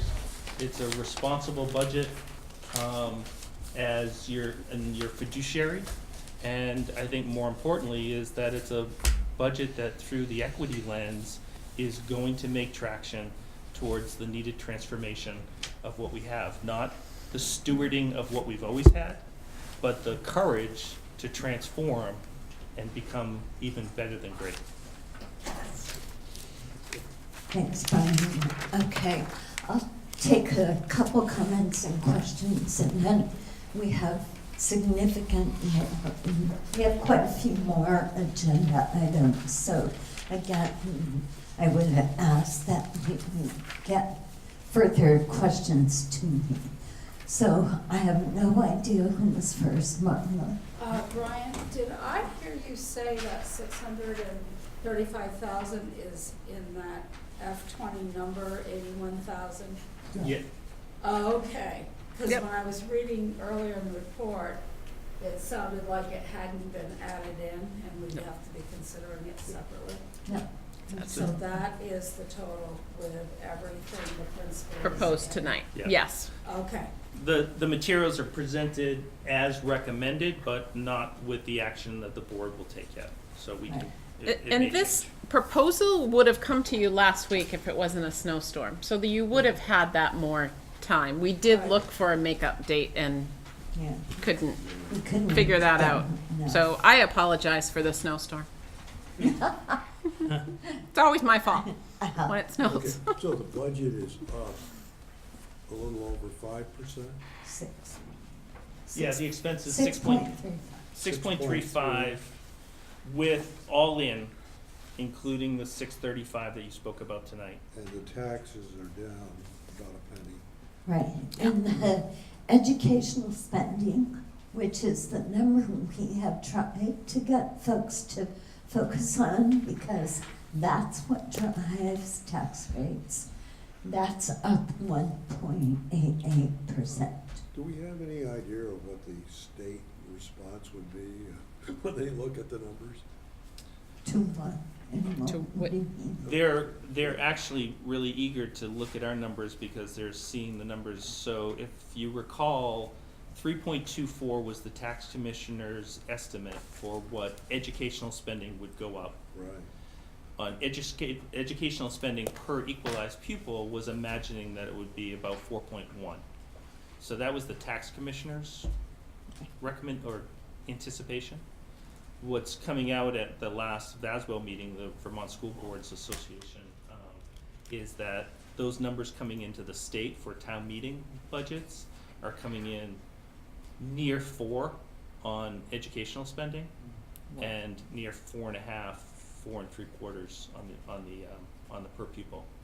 Now the per pupil is really hard to tell right now because they literally have changed 12 times. Some districts just got equalized pupils, and then they're having to do equalized pupils by the state board required, the forced merger, the voluntary merger. So that number is almost not too much worth looking at. It's the ed spending, and a lot of boards are putting forth budgets. I'm not sure. Somebody told me that Burlington has a pretty high budget on their ed spending. And the looking ahead, the next budget, we're gonna take another 2 cents down on our property tax for merger, but how does that forward view look to you? Well, we're gonna have to shed a lot of dollars. I mean, we know that we put in, there's a lot of dollars that we never have to do a second PA system, year after year. So we know that's 299,000. Yeah. We know that we're making a commitment of 635,000 reduction. There's capital projects that we know, again, what we've tried to do is try to balance this, knowing that it either has to all go in, or we have to reserve it, or somehow work the balance of the two. That we've tried to anticipate. I mean, I spent a lot of time trying to do actually 21's budget and 22's budget while we're building this one. Right. And we know that with 173 coming in and the need to do the DMG report, we're trying to build the culture so it's ready to do the hard work that's going to be involved in something like the DMG report. Yeah. Okay. Andre and then Brendan. I'm a little confused. You're talking about the tax rates going down, but actually, they're actually going up slightly. That's even with the incentive, correct? Yeah, so the big part here is this is the tax rate before we start to get into this whole common level of appraisal. That's That's what we do. equalized. Okay. So that's the But you're correct. actual tax Right, rate. and one general comment, and I think people when they went into the merger, they were looking actually at a budget reduction or tax rates falling down, and my concern is, the budgets are increasing exponentially, and at some point, with that level, we're gonna see actual increase in tax rates. So the merger, I guess it's starting to question whether we're actually gonna see the savings. You can keep talking about the savings realized through the central office consolidations, position consolidations, but folks are gonna start looking at the budget overall, and they're not gonna see the savings. They're gonna see increases. But And if that's you- reality, I'm sorry, Yeah. but Yeah, but if you look at if you go back to the tax rate, our projected tax rate for next year, and I would say it's very possible it's gonna come down further because there's a piece going through the legislature that's gonna increase our equalized pupil count even more. Look at what our tax rate was, our equalized tax rate. You don't have the equalized tax rates. But even if you look what the actual tax rates were in 15 and what they're projected for 20, we're still 6 cents lower. Yes and no, it depends. I mean, the numbers speak for themselves. I mean, my point is the budgets are increasing. Of course. And you cannot say they're not. And it's legislation that's yet to come into play and whatnot. But nevertheless, I'm going to leave it at that. And Okay, let's talk up more. Brendan. Actually, I just wanted to commend Brian and Beth for continuing to track the goal of the RED study, which we actually achieved last year with more than $1 million in savings as a result of the merger. I think continuing to track that over a 5-year period, even though we've already met the goal, We'll continue to answer some of the concerns that Andre might be hearing. But I also want to just remind us that despite the slight increases in the budgets that we've been presenting, our budgets have been passing overwhelmingly since we formed as a merged district. So, Yep. Okay, Keely, and then we really have to move on. Just to kind of respond to Andre's concern, what I see looking at these numbers is that the biggest effect that is pushing up taxes for Westford is that your houses are becoming more valuable, because it's a CLA impact, and that's why the change that Brian kind of was like, whoa, why is this look worse? That's because Westford had a bigger drop in the CLA, which means a bigger rise in the adjusted tax rate. Right. And I think, just as somebody who looks at how much everything costs in the world, what I don't want to see is like skyrocketing tax rates. And what we've done is we've drastically reduced the rate of increase to the point where it's not really increasing right now. And once we're through with the incentive, I would anticipate seeing increase again, because everything costs more, because that's how inflation works. But just like at a much slower rate than if we hadn't merged. Well, I appreciate that, but I do, again, cognizant of the budgets. The budgets drive the tax rates, and we can come up with different models or whatnot, but we're still, people are seeing increasing budgets. Right, but exactly right. But our promise of merger is that we would spend less money than we would have without the merger. It was never that we were going to spend less money. Right. That would have been totally unrealistic. But that we were going to spend less money than if we hadn't merged. Okay. And that's what the 5 million is about, or 4.9, 4.2. Yeah. Okay, can we move on? Laura Kim? did Yeah, have I a just- question, I don't know. I think Oh. that, I'm just gonna Just a send it question. via questions, but I think that, what might be helpful when we get to the final presentation, it's great to look at it through the lens, and the last thing I wanna see is a line item budget. But with vision and voice is 2.2 million, and there's 4 buckets that represents, giving us some examples of what that is. Like, I can think Ellen is probably PLPs, and dual enrollment is one of the boxes, but like, what are the boxes that are encouraging student voice, and what are the boxes, like, what are those ticket items that are contributing to the 2.2 million? When we're explaining it to the community, departing from the line item budget, I think is great, because it says what the money's gonna do, but not being able to know what some of those examples are is, I think, not gonna help us in being able to defend the budget. I think that would be helpful. Okay. Thank you, Brian and Beth. And so our next item on the agenda is student report. Sorry, a half hour late.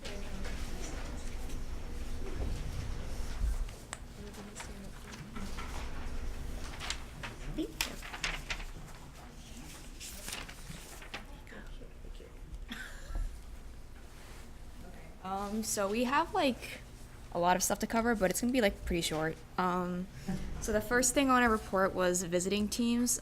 So this is kind of a continuation from first semester. I visited Winooski to see how they were doing PLPs, and then afterwards, I emailed Mr. Reardon and just like gave him my thoughts. And like the fact that Mr. Reardon responded like almost like instantaneously after I asked to like meet with him was like super amazing, and he was super receptive of like all the things that I had learned. And then now that I'm a second semester senior, I have more time on my hands. Now that I'm not applying to colleges. So recently, me and Laura, we asked him if we could visit other schools, like CVU and Burlington, just because they're bigger in size, like closer to size of Essex, and see how they are doing it. And he was like super on board with it. So what we've done is we've asked students, specifically underclassmen, if they want to come visit with us, so we can kind of hear their input too. And underclassmen was something that we thought was really important, just because like they're the ones most affected by it. And they also bring a lot of like energy and excitement that I feel like sometimes upperclassmen kind of lose because we get more cynical about the school. So yeah, and I guess you can talk about like your meeting with Kim today. Sure. So I met with Kim and Liz today, and we talked about organizing times because Kim offered to give us rides to other schools, which is awesome. Yeah.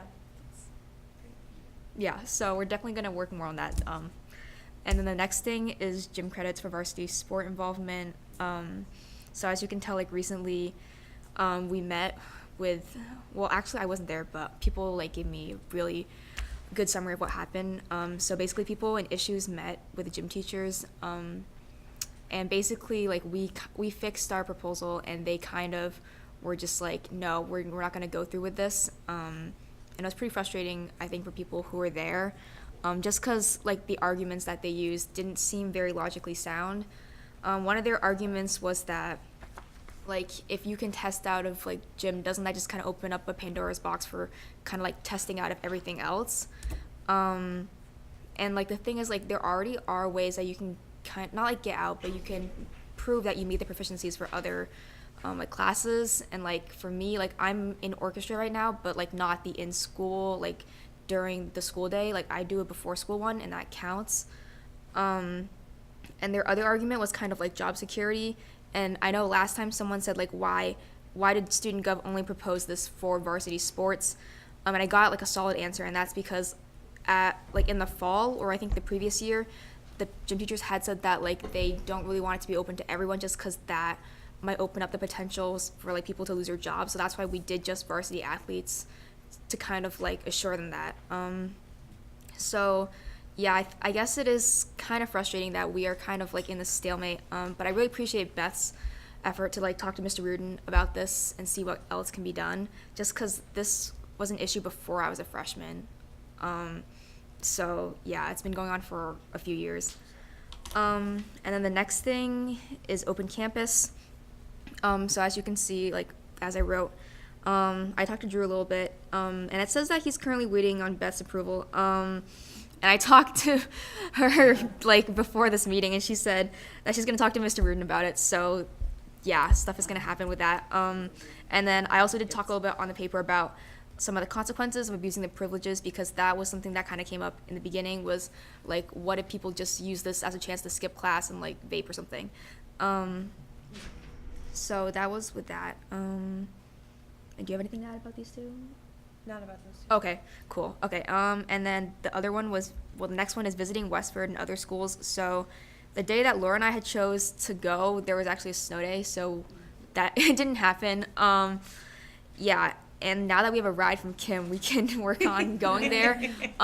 Yeah, and I mean, we feel really bad just because like there are middle schoolers there, and they haven't had their chance to share their thoughts yet, because we visited ADL together, and then Laura visited EMS when I visited like Wadowski around the same time. Yeah, so I think potentially we'll try to go during B3-4 to the other schools, and then maybe like extending into flex, because that kind of gives us more time to hear all that they have to say. So yeah. And then I wanted to bring, Sorry. That's okay. I wanted to bring up one of the things that I had actually mentioned in December, and it got pushed out to now and kind of like March or April. But I do have a teacher who's ready to give a presentation to you guys whenever we can make time on the schedule, and she's super excited. I'm super excited for her because she's amazing. And so I just wanted to talk to you guys kind of about flipped classrooms and about pros and cons of that, and I think it could be really beneficial, and she can explain all of it, but I just kind of wanted to follow up and make sure that we can get that on the schedule. Yeah. And then the last thing that we have is kind of just asking you guys what you want to hear. So like the one specific question that I have is, would you guys want to hear a presentation about this new like open campus senior privilege thing from Kayla and Drew, who are the two people who really started this movement like at school? Yeah, and if there's anything else that you'd want to hear, that'd be awesome. You can like say it now, or like if you think about it later, you can also email us. So yeah. And then one of the things that was really important to me is I feel like since we started being student reps on the board, I feel like we've struggled a little bit with knowing what our role is and what we're supposed to do in these presentations and what you guys want to hear from us. So one of our big questions, in addition to the Drew and Kayla thing, which is just kind of a broader question, is what do you guys what are your expectations and what do you hope that we can share with you? Comments, questions? Yeah, I certainly would like to hear more about the open campus idea. It's the first I've heard of it as an idea, but I don't have a kid in high school, so that makes sense. As far as what I'm looking for you guys to weigh in on is literally anything that comes up budget wise, anything that had to do tonight with the principals here. If you guys think that there's not enough social emotional engagement at the high school level, or if you don't, that's just something we were talking about, because the plan tonight was not to assign a new person to the high school. But if you guys think that that is something that maybe is not being adequately met at the high school level, then we absolutely would want to hear about that. I don't think that, and I certainly can't speak for the entire board, but I don't believe that there's any subject here that comes up that we wouldn't appreciate your feedback on. Liz. Thank you for your report and for being willing to bear with us as we figure out how best to work together as student reps and board members and figuring out the best way to be a beneficial relationship for both of us. So thank you. And I think that we talked earlier about the work of the board and any way that you can show evidence that the stuff we talk about at the table is actually being experienced in your day-to-day life in the school. So when we talk, for example, about our emphasis on student voice and the importance of that, where there are pieces of evidence that the student voice has led to change in your buildings or in any of the buildings, and that the work that we're doing at the table is actually being experienced in the buildings, that would be fantastic. And the flip side of that coin is where it's not happening. Would also be really informative and helpful to hear. It's not meant to be just a rah-rah. It's really helpful to us to hear all sides of that, both sides of that coin. So thanks again for doing all that. Brendan, Kim, then Martha. So I think it's really interesting that you're visiting schools, and I just wonder, as you were exploring how other schools are doing PLPs, was there a couple of takeaways that you had in terms of how other schools are doing it compared to how we're doing it? Yeah, sure. So I visited Winooski, and I think I mentioned this on our first report. But because Winooski is a very small school, I think the way that they've chosen to interpret Act 77 and PLPs is with a really big focus on teacher and student conversations. So they have a requirement where a student has to meet with their advisor 4 times a year, one-on-one during advisory, to talk about their future goals. And I thought that was really important and something that Essex could kind of copy in a way, just because I'm in STEM and right now I have no idea what I want to do. I keep flipping back and forth between a bajillion career options and majors, and I think if there was a mandatory time where I had to sit down and talk to a teacher about my goals, that would be awesome, because I'm very busy, and I'm sure everyone else in my grade is too. How many times a year do you meet with your advisor? One-on-one? Yeah. 0. And is that because you've chosen not to meet, or that there's just no scheduled time, and the thing is at Essex, Flex is being used in a lot of different ways. You can visit teachers for help, so sometimes teachers are too busy to talk to you one-on-one. You can also attend lecture series or go to the gym and play basketball or something. So I think just the fact that teachers have to help students and do other stuff, they don't have time to meet with you, So. And I also feel teachers don't really know the importance of PLPs. We haven't, it's a law, but we haven't really been shown why are we doing this and why is it beneficial, and teachers don't really know that either. So I think educating teachers and students on the issue is really important. Thank you. Yeah, thank you. Kim? I was going to piggyback a little bit off of Liz's suggestion, and I think student voice has been aligned with what came out of our conversations 2 Octobers ago. It's aligned with the equity conversations that we had this past fall. We're thrilled to have students with us so that we can figure out how to do this well, and appreciate you helping us with it. Student voice in the absence of empowerment, I think, will be frustrating, and I think looking at how systemically we can help support that in all our buildings. So maybe it's most obvious in thinking about what structures support clarity for student government in the middle schools and the high schools, but maybe it's asking our principals in the lower grades, what are teachers doing that help students like have voice? I remember us getting a salad bar at Founders because the students had really studied what that would be and the nutritional benefits and the costs and otherwise. So lots of teachers, I think, do lots of things in that regard. So I think I'd be interested in seeing where that's been a priority. It's well aligned with our vision. How is that being supported to allow for empowerment of our student voice in our various buildings? And then to the extent you learn how that goes in other schools, that's awesome too. And so I think that that's great. And then as I think about the advisory experience, I think this is probably more for like Beth, and I think Beth, really it's understanding that if that is time that's valuably sought for students to support their personalized learning plans, have we done what we would need to do to support our educators to be coaches kind of, or advisors? Because I don't know that answer. I know they've been in place for a long time, but in the absence of that professional development piece, it's hard to ask teachers who are used to teaching to know how to be advisors who are more coaches. Well, especially for the career piece, right? I mean, that is, guidance counselors are trained in that at the high school level. As far as PLPs, we have had in-services and trainings on that. We also have had days where there's been support in the building for people to use, and some people have used it and some have chosen not to use it.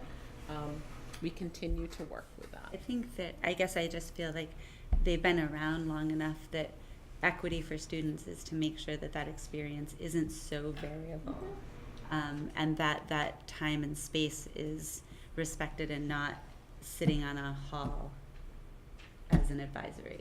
Yeah, and we do have 3 other schools that have implemented PLPs and about the same level. So, I mean, yes, it's a law that, you know, we're supposed to abide to, but not all our schools were there yet either. We had bits and pieces. So nobody implemented it fully. And this year in our plan in the summer to roll that out certainly is the first step in that implementation. Yes, it should have been done 3 years ago. And thinking more specifically about the advisory, like, Yep. because PLP might be part of that and a protected time for it, but I just Right, and I was trying to bring us to a system and thinking about all our schools that are, and not just focusing in on the high school. No, but all of them, I think. yes, advisory. So that's the time issue too, right? Because I hear PLPs can be done in advisories, and then we have kids that want to go to their flex time and go for help during that time. So that's a structure that we definitely needs to be worked on, because they should have their flex time. That's a great system set up for that. For a percentage of students, it's a great system. Right. I just want to thank our student representatives, and as this year has gone on, and if I was sitting where you are, and Laura, you have asked for a presentation on the flipped classroom, and we didn't acknowledge it and do it earlier. Yes, we did. in We the year. said we were going to do it in So March. if I was sitting at the board table with us, I would feel a little frustrated with us. So I would be interested in hearing actual thoughts of how you feel sitting in, and have we made it feel welcome to you?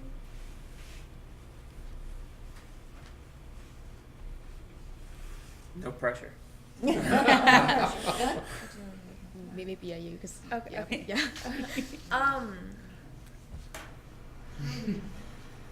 So personally, I mean, I'm not frustrated.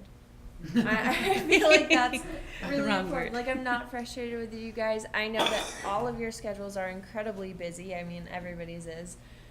I mean, I do especially want to thank Kim and Liz for being amazing, especially you're such a really dedicated mentor, and I appreciate that.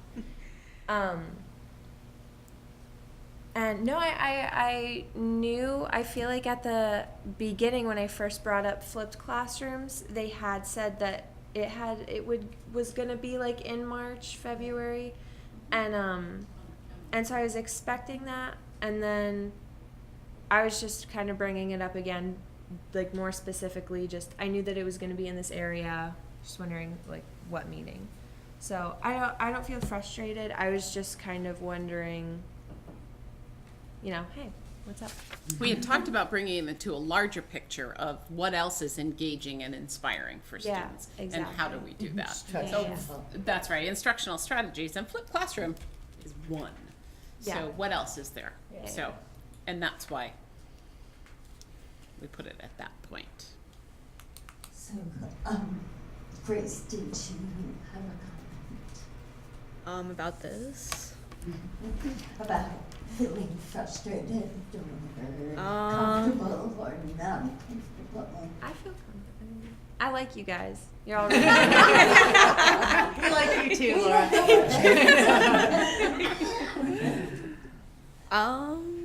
I mean, first semester I was pretty busy, so it was a lot of like trying to balance both, and now I'm really trying to like do as much as I can before I graduate, just because like I'm a senior. And like I've learned a lot like throughout high school, and I feel like there's a lot I can contribute, and that's kind of why like I feel very strongly about PLPs, is because I've applied to college, and like I know like ways that PLPs can be improved in terms of like helping kids figure out like somewhat what they want to do in the future. So yeah. So, I had a couple things. In the whole discussion around gym credit, did anyone do research about whether this is done in other schools? Was that presented to the principal and faculty? I know Mr. Reardon gave issues committee like reports about how other schools do it, such as like South Burlington and CVU, I want to say. And I think Jamal did bring up that at CVU they have like the same amount of gym teachers. I think they have 7, and they do this. So why can't Essex do the same? And I think the gym teachers, I think one of them said something that was very similar to like, oh, well, we're better than CVU, and that was their argument, which is not really a strong one. My second thing that I wanted to say is that I have struggled this year because last year we had a lot of topics that really lent themselves to student voice, and this year I have personally felt the struggle of where is student voice fitting, and how can we make it more meaningful? I enjoy having you at our book discussions. I think that's been a great place to hear what you have to say, but I'm really pleased that Kim and Liz have decided to put more emphasis and work with you more closely to try to figure this out for the rest of the year. So I look forward to what that brings to the table. Did you have a question, Kayla? Kind of.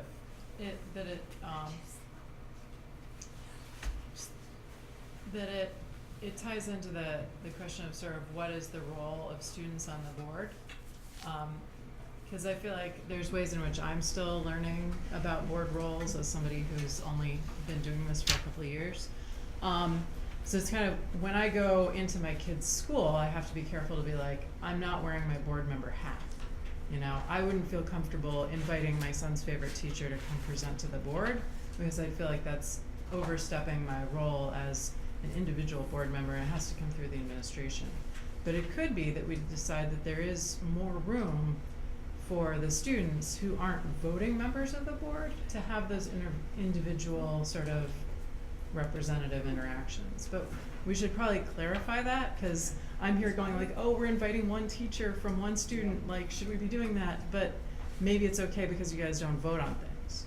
Like, but we should probably have more explicit discussions about how student roles and board roles interface. Yeah. Just a thought. That's fine. I thank you for the report.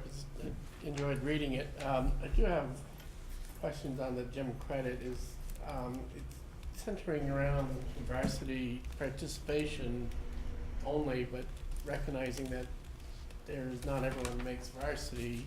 I'd be curious on the details as to if there's a cut point where alternative could be taken into consideration, participation, JV, number of years, sports, etc.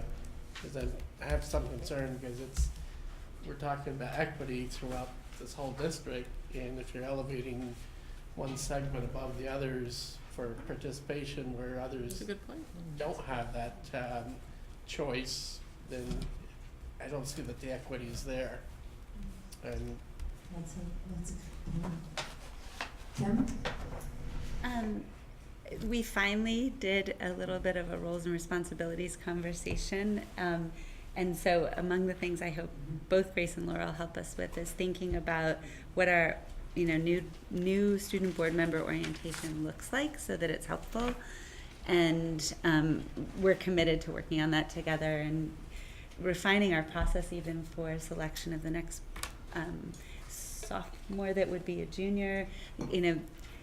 We have talked honestly about being new at this and really wanting to get as much input as possible to improve this year over year. And it took us a while to even get to roles and responsibilities, but I do think I don't even know so much that it's about voting or not voting, but we talked about the different hats and how all of us here are wearing multiple hats. Theirs is especially interesting and unique, but they also get to bring to us how our students, the ideal is, I think, how are students experiencing the investments we're making towards achievement of our vision. And I think maybe we come to a place where it's not just a job description sort of for you guys, but what is the lens that we want to invite our student reps to be looking through as they seek input from all the schools and all students? And is it a Google survey, or what tools you guys have great ideas, and we just haven't tried to brainstorm what that looks like in practice. So I think that's a great point, Keely, and I think we're just sort of starting, and I think can improve it dramatically, but I'll look for their input on that. I think the idea of the gym credit thing is an example of one of the things I would have a question about, is what processes are in place that is the interaction and accountability between student gov in any of the buildings and administration for how to move that forward. Like, if students are feeling like 5 years in we're at a stalemate with educators and these other schools are doing it, how do they know what that process is? Is it through the principal, or if the principal says we're at a stalemate, is it through the superintendent, or is it just that we need to hear why it's not possible? Or maybe there's proficiency graduation requirements coming up around the corner, and so how does this play into that without compromising people's livelihood and career, because we're really looking for reflection on what that varsity experience is, or what the swimmer's experience is, or what other standards are expected in gym, for example, at all 3 versus 3 semesters. Maybe it's 6 of them that we want you to be focused on this, so when you graduate you have a commitment to lifelong health and wellness. Yep. So I think that helping students know how that creative thinking can move things versus having it always feel like a stalemate, and what leadership in the building helps them move it. So I guess understanding in all buildings, do students know if they're bringing issues, what to expect of the process? So that would be helpful. So anyway, that prompted my thinking. I wanted you guys to know we are wanting to work towards clarity on roles, and we talked a lot about it because I reminded them that it's hard for all of us as we sit here. We still struggle. We all do, and I said we are all always practicing on that. Okay, I'm gonna move this along, but thank you.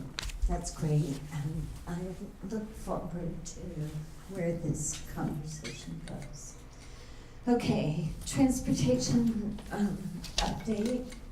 Is Jamie? Jamie, yeah. Okay. Jamie, welcome. Thank you. Are you still awake? So sorry, I wish we had dinner for you.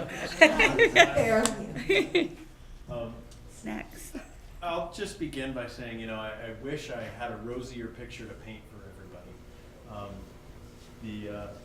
But that said, let me give you kind of the highlights of the update that I know you've all received, and then give some time if you have some questions.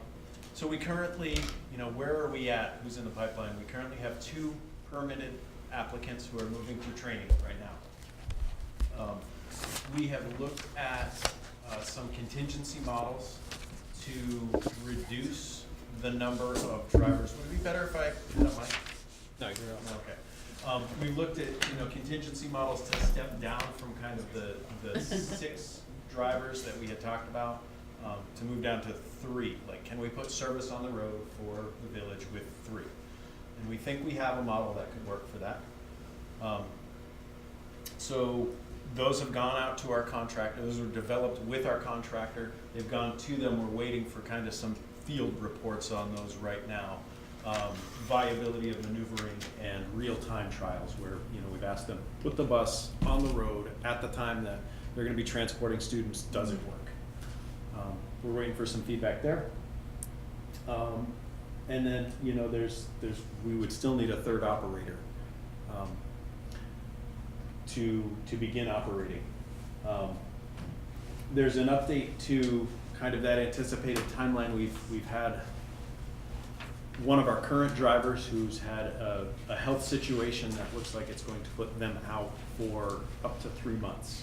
So there's an injury, so, and these things happen, but it's just like, that came to me today at about 3 o'clock, and it's just like another one of those things. So you begin to feel like Sisyphus, at least I do. So that's an update on that.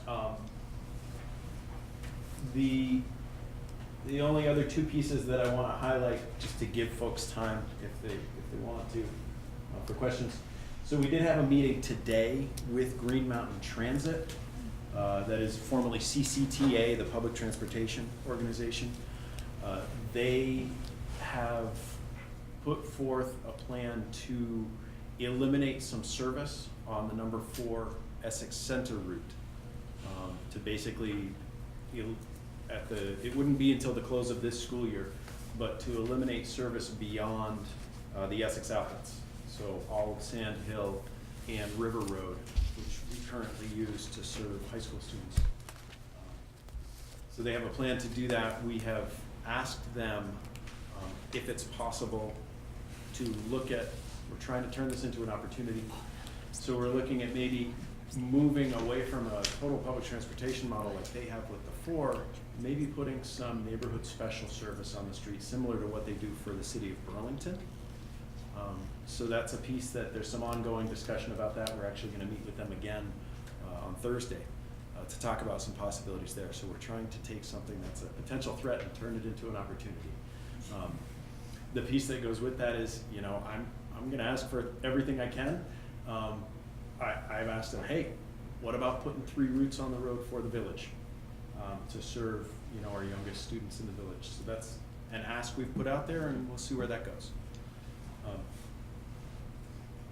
The only other piece, that I'd want to touch on is that with our self-operated special education, continue to have some staffing challenges there with both bus aides and drivers. There's a little glimpse of hope. We do have one of our drivers who's going to be returning to us, but there's still daily staffing jockeying that happens there, and we have heard it impacts the transportation times for students when you have to go from 3 vehicles down to 2 sometimes, and make some changes. So we've heard a fair amount of feedback from those families about that. It's concerning. Yeah. Okay, questions, Kinley? First, I want to thank you for asking Green Mountain Transit for buses for the village, because it's great to look for opportunities anywhere. I was wondering, in the process of redesigning routes in the village to do what you had originally planned for 6 with 3, is that a model that perhaps when snow renders sidewalks usable again in the town, you could rejig some routes there to use fewer drivers, thus freeing up some drivers that actually exist to give a trial to village services in the final months of the school year? Or is their layout so different that the type of approach that you're considering in the village wouldn't work on town routes? I think with the town routes, the biggest issue is just the amount of time that it takes to cover the geography. And although there are really small pieces of efficiency we may be able to gain by reorganizing those routes, we'd still probably be talking about a pretty similar amount of overall time, because you basically have to drive every road.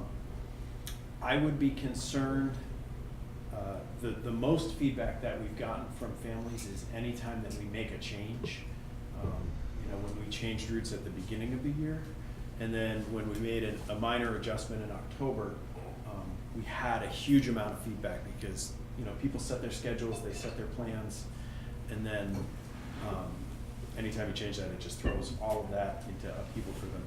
So I would have a concern about trying to take an existing system that's functioning and has reached a certain amount of equilibrium in the town and upsetting that to put other service on the street. That would be my concern there. Jamie, maybe you were involved with the budget. You're familiar with it. We had a number of discussions in the Transportation Committee about some saving ideas. One of those ideas had to do with hiring of bus drivers at the school level and then provide additional work opportunities to supplement the driving. Are there any funds in this budget for out-of-the-box kind of solutions like that?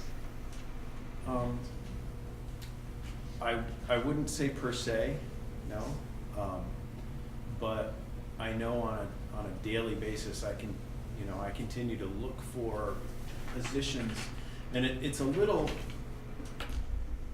I mean, we do have more advertising funds to help try and attract people. I continue to look for opportunities, I'd say on a weekly basis, and forward them over to our contractor of positions that we have posted currently that might fit within those transportation times. And that's something that we'll continue to do. The other thing that we are looking at, another conversation that came up with the town today, is potentially trying to use some synergy with the Essex Senior Van to do that as well, to create some employment opportunity in the middle of the day for folks who are driving school buses, when it's not an exact one-to-one match, but there is, there's more demand in that for that Essex Senior Van in the middle of the day. So those are some of the avenues that we're pursuing. Good. Other questions or comments? Kim? It looks like we're providing a lot of utilization on that Route 4. So I guess I'm hoping that they retain that route or in some version of it.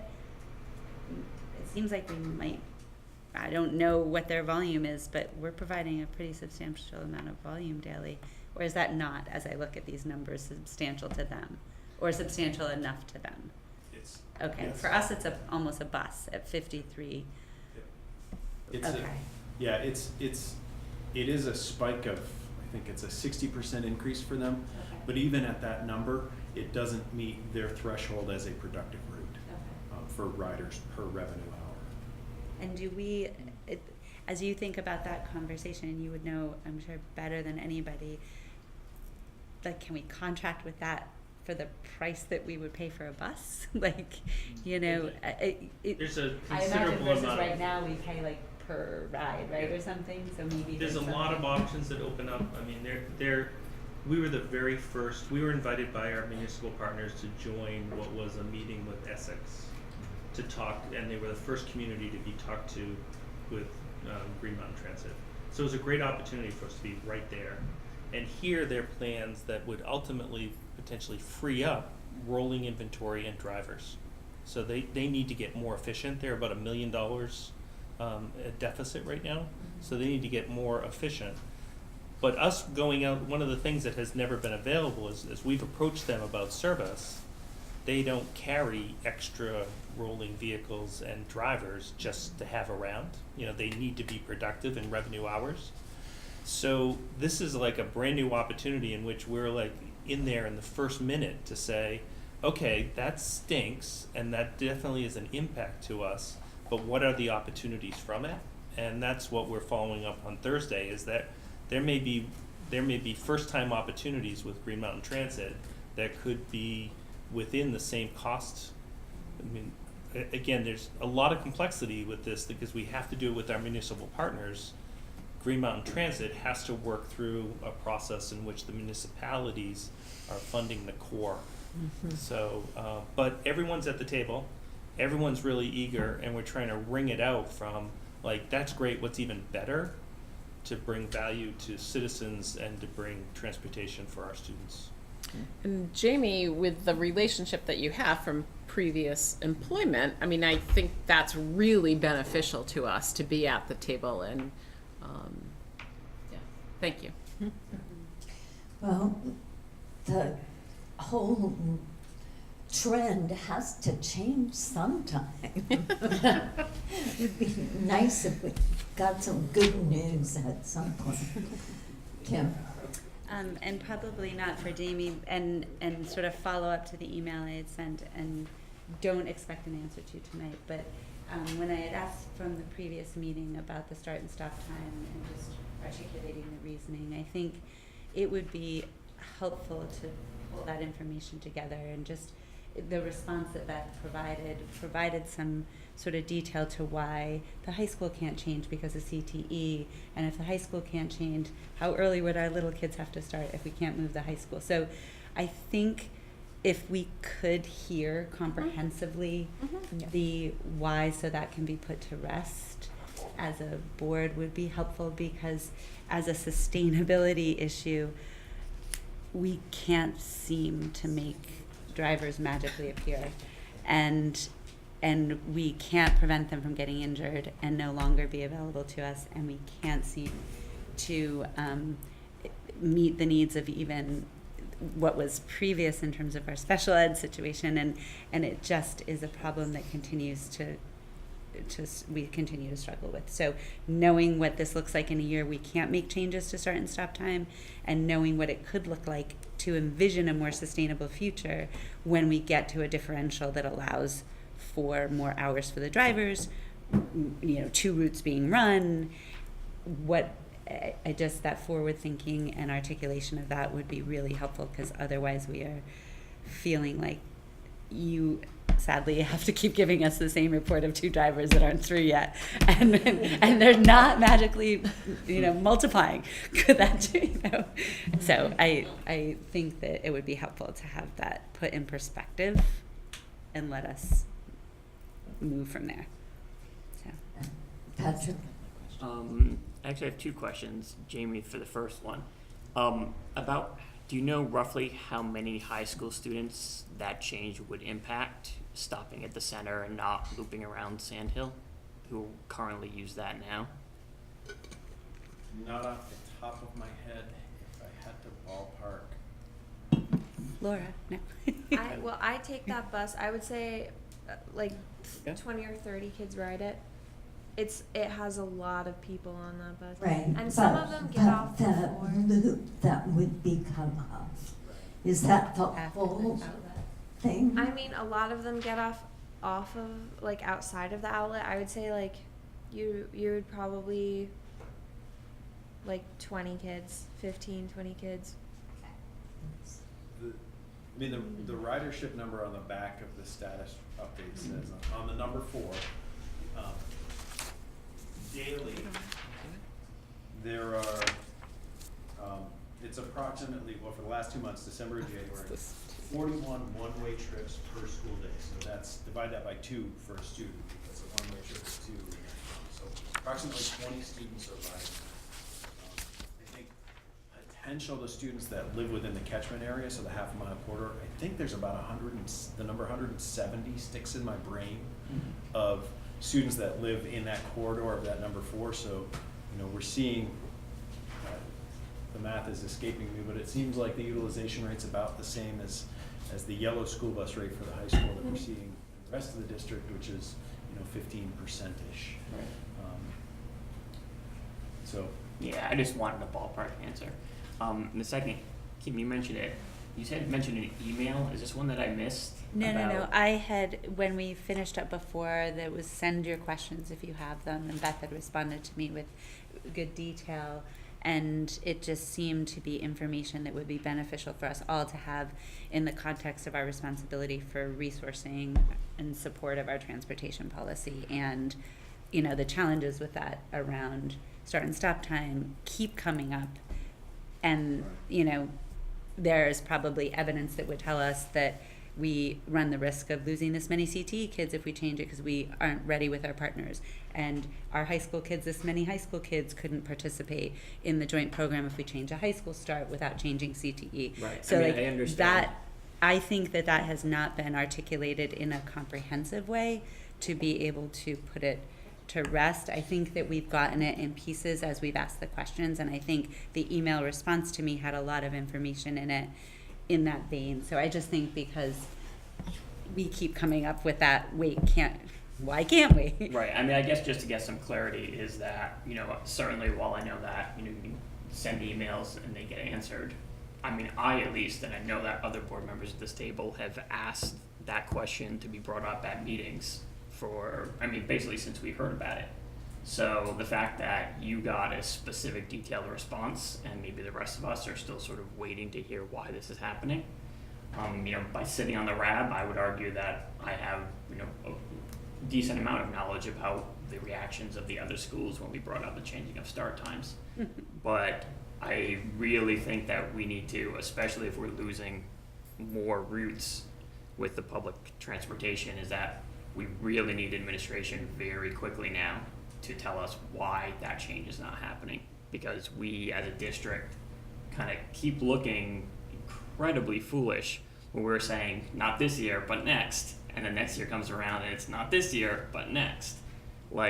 This information needs to get out here. I'm glad that you got that information, but the rest of us have asked for it verbally and we haven't gotten it And yet. in fairness, it was a detailed response. It wasn't necessarily specific to that. It covered a lot of things, but it was, today, I was just trying to figure out how to ask that be shared with all of us, and it was today that I sent the request saying I think this would help either put this information to rest or put it in context in a way that we could say, okay, that isn't going to happen this year. So We can do that March 19th, as soon as we get through the budget. And so there was, I heard you clearly, Patrick, and I attempted to provide some information, and now hearing clearly that what we want is extensive information of our process and all the data that we went into.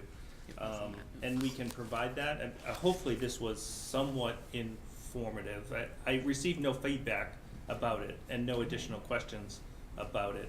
And there's also a working premise that it is our time that is causing our transportation issues. And sure, we see ourselves in a marketplace where we can't get drivers, or as soon as we do, we have an event. But again, let's not forget, it's about the drivers. Yeah, I know it's not purely and specifically a time issue, but I do think that we all know that, if the times did align the way they originally did, that it would free up some, or at least that was, the expectation.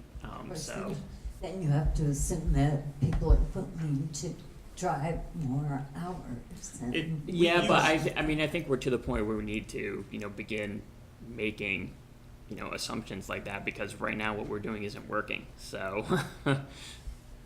Well, in the transportation policy, as it was recrafted by the board, didn't speak that when unable to serve the most vulnerable and youngest, that we change school times. We outlined an entire procedure of layers and levels and tiers in which we respond to those types of needs. So if we want to go back into policy and specify that, start and stop times is not an administrative decision, but something we want to embed into our policy as a lever to change, then we can work that way. But we have declared for well over a year, and that they're going to change, they're not going to change. We've been here for 2 years. They changed once. So, and while maybe the high school didn't change, what we went through in the office and with the families was pretty significant change that may have not come to the board, but was impacting, thousands of your families. Yeah. I think what I'm hearing is that board members would have liked not endless detail, but more specific information, more than just it won't work with CTE. I think a little more detail about why it doesn't work with CTE and what gets messed up in the process. I think that's what I'm hearing. Keely? Well, and particularly, what steps can we take going forward to make it work, potentially? I think as the Transportation Policy Review Committee was meeting, we thought that it was inappropriate for transportation decisions to decide instructional decisions like school start and stop times. That's why it's not included in the matrix of things. But school start and stop times was one of many other issues that are decided in this district that should look at how they impact transportation, among other things. And since we had talked about considering moving the high school in 2019 to 2020, and a decision, even if that decision is not to do it this year, was made, presumably transportation was one of the things considered in making that decision. I think I would also just say that in terms of making a change for part of the district, when we had those listening meetings and engagements of the community, the biggest piece of feedback that we got was that people wanted it to happen like all at once or not all at once, and we didn't do that. We did it halfway. So, like, I think because we outweighed the older students being home for the younger students, that we also heard as a start and stop time change. but like, I think that it's good that Essex Elementary now has as much instructional time as Oh, absolutely. Village schools, but I feel like the other half of the change that was also supported by data, really, we need to find the way to get there. And I don't know if Well, if it were just dependent on us, it would have happened last year. It's the CTE situation that is, maybe we can find a way for CTE schedule to be like this. Well, or- that's what we can share with you on March 19th. We'll do that. Great, thank you. Okay, let's move on. Sorry, I hadn't finished with. I did want to commend Brian and Jamie, because I do know that both of you are working incredibly hard, and I know that you're needing to fill in all of these gaps. So don't let my criticism or my want for more knowledge take away from the fact that I do really appreciate all the work that you do, and I know how difficult it is dealing with parents who come in with those busing changes and the schedules and everything that you do. It's just the specific start time stuff is just, when we hear one thing for so long and then it kind of gets changed on even us at a board level, you know, like, and we don't get the full story behind it. Like, I knew that the CTE and the sending school things was going to be a problem. But, I mean, I guess I don't know what it is that we think then is going to change in all 11 sending schools next year. That's going to make it, well, we're delaying a year and maybe next year there'll be implementation, because to my knowledge, you know, Amy Minor doesn't seem like she's going to be changing her mind about how to send CTE kids. So if this is something that we realistically don't think is ever going to happen because we can't ever make CTE work, then I would rather know just right now, rather than having us be like, we're going to listen again for another year and then see where we stand. Because I think that between, you know, the various superintendents, that you guys will know whether or not it could ever work or not, and we just want to have a firm decision about it. Me too. Kim? And it is not at all personal, because the efforts have been heroic. The outcomes haven't come in any way that anybody would have hoped for them to. Right. And so I think among our responsibilities as we sit here is not to take over start and stop time decisions, but to press for accountability and evidence about why that isn't part of the solution, because we also are expected to be asking that there's evidence that we're using our resources in a sustainable way and resourcing our policies to provide for what we're saying. And so it is not at all personal, and I think we haven't done a great job of articulating what we need, and maybe that's why it took me so long to figure out, like, wait, how do I ask as a one board member to have this come to us comprehensively? Because that email had some good information, but even there's some holes that would just help us know the data-driven decision-making that you're doing in a comprehensive way, so we know what timeline. This is a different consideration, and we can do a better job of articulating that. And please don't take it personally as imagining that you guys aren't doing this and thinking about it as creatively as you can.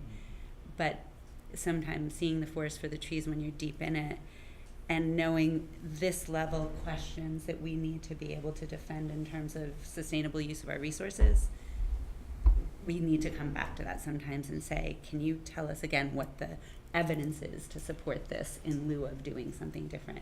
Because one of the things that we heard in August was we couldn't change this now because teachers have made plans and we only have 2 weeks, so we're not going to transfer high school. So that's like a different reason than these others, because now we've had a year, and if we were, I don't want us to not have the balance in our instructional time. That's critically important. So, and probably nobody wants their little kids starting school at 7:10. So I just, you know, saying clearly what's the differential we need, how many buses would we need if we were running 2 routes, you know, those sorts of things are helpful for us to know, to see the longer term picture. And I don't think we've been holding information. It's the information is gathered, and we've been in the middle of the budget. So every presentation to you has been budget, really. It is, we know we wanted to present the information. It's been budget. And working with the leadership team. And so we know we wanted to share it. It was just. Yeah, I mean, this story was on WCAX though, so it's to the point where Which story? that the bus routes would be discontinuing in Essex. Oh, Oh. yeah, And yeah, absolutely. and how it would impact, you know, students that potentially use that route. So Right. Yeah, last night, yeah, last night or the night before. We had a trifecta on CAX last night. you did. Okay, we really can. I just want to say one thing. Okay. Please, the administration, Pat, Brian, Jamie, if we have to cancel the high school transportation, please put a date that's reasonable for everyone in our district to know that. Yep. Don't wait until it's a week before school. Can't do that. Yeah. Thank you. has to come out before the end of this school year, if that's what's going to happen. Jamie, thank you so much for coming, and thanks for the work you're doing. Thanks for giving me a job. We should have done it. You're not gonna have a no, job in 3 years. this is gonna be. If we don't have transportation, she's not gonna have a job. Okay, Thanks what? for not quitting your job. Yeah. Okay, what questions do folks have on the superintendent's report? Honestly, I really don't have time to read it. Grace has one. Grace? Okay, I have like 3, I guess. Okay, so first, like, who's on the leadership team? The leadership team is, good question. The leadership team are all the principals, not assistant principals, although they come and go. But the consistent on the leadership team is the principals, Amy Cole, who is the director of curriculum, Dylan McNamara, who is here tonight, director of student supports, Erin McGuire, also director of student supports, Brian and myself, Deb Anderson, who's our director of human resource. And then at times we have director of facilities there, director of finance. So it's administration at central office and then principals. Okay. And then my second question is like, under goal 1, you mentioned a lot about PLCs. And I was just wondering maybe if the board would be like interested in, cause like from PLCs, like I feel like Laura and I think we feel like we've heard a lot from like the principal's perspective, but maybe like some teachers coming in and talking about their experiences would be really helpful. Yeah. Just cause like I've only heard like strongly negative, and that's obviously like sample biases and stuff. So I'd love to hear like a perspective of like positive, negative, and kind of like more in the middle. Right, and we talked about doing that towards later in the spring so that they've had some chance to collaborate, gel, get some products, and then bring them in. So we have that. I want to say it's April on our calendar. Okay. In our planning calendar. I think it was April. Okay, that's awesome. And then I guess lastly, you mentioned like data on students. I guess like I'd be interested in seeing some of that. I don't know, just because I know when I was in middle school and I was coming to high school, everyone was like, yeah. ADL is the worst middle school. Like you guys are so unprepared. Like ADL students are dumb or something. Like I don't know. And like I mean like if our goal is to like be more equitable, I think it'd be nice to see data and seeing like if like kids from both schools are like as prepared. So yeah. Yeah. That's tricky to do to the school board and to compare schools in that way. We will do it in a way that you can see that's equitable, but it might not be comparing. Okay. We will compare, but we won't, it might not be what you're looking for in that detail. Okay. It's probably safe to say that you look at that data. I certainly do.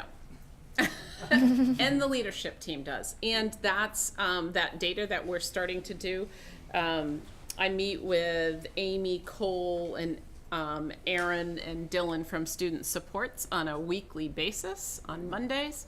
And we have been experimenting with looking at data with a new protocol. So we're excited to use that with the leadership team and do that at every single meeting so that we get good at looking at data together across the districts and at school level. Okay. Any other questions, Kim? Under goal 1, Beth, Yes. I'm imagining there are specific examples of things that are happening under each of those goals. I understand goal 1 through 5, you're sort of pulling where it comes from, the continuous improvement plan and the theory of action and those buckets that fall underneath it. Yep. So, but that pulling that over doesn't tell me what the things are that are happening. You know, like it's just saying what the goal is of those categories, right? Right. But so I didn't know if like, are there examples of, and it might not be each month that there are specific examples of how that's happening, but there must be some evidence of There things that are is, and happening. when I was writing this, I was trying to think of how to bring that evidence, and maybe for me to focus on each goal in a report, or like 2 goals in a report, and bring that. So we continue to evaluate it. So I don't have all that data yet to bring, but we have it collected on a Google Doc, so it grows every time we get together. And we have looked really detailed into the measurable outcomes, and that was, we have a lot of data on that, like where the leadership team feels like this continuous improvement plan, how it has pushed them to do things differently, and how they're meeting those measurable goals with that. So that's those measurable outcomes, student outcomes. So I have a lot of data on that. We still continue to gather the data on the 1 through 5 goals. The PLCs is one that we know are happening. And bringing teachers to speak to that would be a great idea. But I do have, we're getting more of a detailed information. The second goal with providing high quality proficiency based tier 1, tier 2 instruction, that's the work that we're doing through PLCs. They have a new assessment plan that's so there are little detailed pieces under each one of them. That's an example. So I think that just for my sake, I think would be helpful, because it feels like it's just pulling in the goals versus the strategies that are being used, which would be, the strategies would feel more like evidence to understand what that means. So, increase student voice and community engagement. Like, I don't know, whatever those are, however those pieces are being evidenced would be helpful. Anything else on the superintendent's report? Okay, let's move on to testing updates. Liz? I'm going to be as quick as I can. The Voices group met again last night, and we are really getting clear with our work, scope of work for the year, which I will share with you after we meet again and make it so it's presentation worthy. In the meantime, what I wanted to share with you, which would go in the board packet tonight, are some things about the Voices work that close up the circle of that 3-year grant period that I think the board should have, and I know Diane was hoping to see it too. So if you just open them all, I'll just show you what they are, so when you see them in your board package, you'll know what to look for. And if you have any questions about them after you read through them, just let me know, rather than taking time to go through them here tonight. So this first, it doesn't matter what order you bring them up in. The first document that Brian just clicked on there, this is a letter from Christina Packard, who is on the Board of Trustees for the Brownell Library, in support of the Voices work and what it's meant for her work in the community and the excitement that she's experiencing around the school and the libraries coming together to do some of this work. So that's what you'll find when you look there. This is the data. This is all of the data. So this is all of the action ideas that were identified through the summit, and you'll notice when you click on, if you look at the tabs on the bottom, you'll notice that there's lists that have all of the comments, every single one. And then if you look at those other, you'll see how we themed them, and you can see how we moved forward with the comments to theme them and building on our work. So that's in there too. Oh, did I send you that? Did I send you our board goals? I didn't mean to send board goals. The third is that one. This is what came out of for whoever who was at the summit. You'll notice that these are the top items that came when people were excited about. We were trying to garner some more interest and support for this work, and the people who were there put sticky dots on as they left to show us what areas they were interested in working.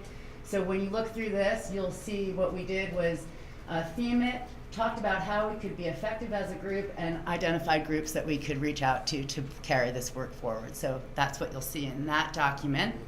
And I will add one thing about that is that we're moving towards community separate from school in terms of what we're communicating and what we're moving towards around doing this work. So there's kind of separate tracks, so look for that as we move forward. And the final one is, and the final one, just so you have, was a report prepared by Sue McCormick and Reed Dyer after the 3-year period. That gives an evaluation of the process from their perspective and some specific recommendations for the Voices group. It's also the place where that sample policy, equity policy, it lived, that I did share with you already, but I just wanted you to have the complete package of the final work of the grant period. And again, look forward to hearing from us as we dive into the work for this coming year, which does include the May, the September, and the October that we've spoken about at the last meeting. Yeah, I was Kim. just going to add the Quality Youth Development Project is going to be happening, and we've got a steering committee that has 4 youth on it, 3 students from Westford and 1 from the high school. Really 2 from the high school, but 1 couldn't make it. So, I think we've got 8 community members, Liz and I among them, to work with the director at CHIPS to credential our communities, Essex Junction, and Westford, as quality youth development, and sort of pull together the umbrella from the silos of all the good work that's happening around those communities. And so that we sent in a letter of intent we should hear by the end of the week, and then begin that process of finding community partners to help us through those 10 benchmarks, and for those areas that we're not already doing, how does that get moved forward, and again, elevating youth voice and empowering that voice through youth community council and youth conference, and a lot of other ways that are already happening that will be elevated and maybe utilized even greater by the attention drawn to it. Next is statewide. Just one more thing to just say. We're having a communications meeting on Thursday. We're going to be finalizing some things around the calendar for our work for the communications team in the year, so that those meeting minutes are always on the website if anyone's looking for that. And the mailer and the budget communications and the calendar is going to be, we're going to be having information to share about that after our meeting this week. Great. Thanks. Okay, statewide updates. Probably not a lot. I would say 2 things. I did have a I was in the State House last week. I had a conversation with the Chair of House Education. She said they're not going to tackle PreK till next year. So that conversation isn't going to happen this year. I am trying to keep track of what's happening with the adjustment with our ADM related to PreK. Dylan thinks it's in budget adjustment. Budget adjustment is getting closer and closer to getting through the process. I do think if that change happens prior to having to finalize our numbers to be published, it will bring down our tax rate further, right? Yeah. Yeah. So, Kim, do you have anything else to add? Anything else that I've heard that would be definitive enough? There may be a delay in the SPED situation. I heard potentially partially due to the understaffing of the AOE and the ability to support the implementation. Yeah, but that's a theme everywhere in the education world. Okay, our agenda for March 6th is going to be largely taken up with budget, so I think we should leave it at that. Do you mind, I know it's late, but I'm not sure if I have any guidance on what the board's expecting on March 6th, and if we're planning on just sort of a 14-person interchange between now and then. Is there some clear guidance that the board, I heard co-principals, roles and responsibilities, and rework ratios with these new FTEs. Is there guidance that the board wants to give? Cut the proposal, half it, not do it? I mean, I would like to see, I'm sure I can do the math in my head very quickly, but I mean, my initial gut feeling is that I would be leaning towards providing the recommendation of getting us up to the 8 school positions, but I don't see the necessary need for a co-principal at this time. So maybe if the budget was reflective of those, 2, I realize 145,000, I can do the math in my head, but that's. So I'm certainly going to push back against what you just had to say. So are you asking if Brian could bring us maybe 3 scenarios, what the budget looks like without either of the ads? So without any, which we have actually. Yeah. But if we can look at it side by side without any of those ads, with just the 5 FTE ad for the social emotional learning piece, and then if you add the co-principal to that. 5 to 6. I haven't heard anyone express interest in adding the co-principal, but not the 5 FTEs. So I'm not going to ask you for that permutation. Kim? I do think it would be helpful because in the junction, that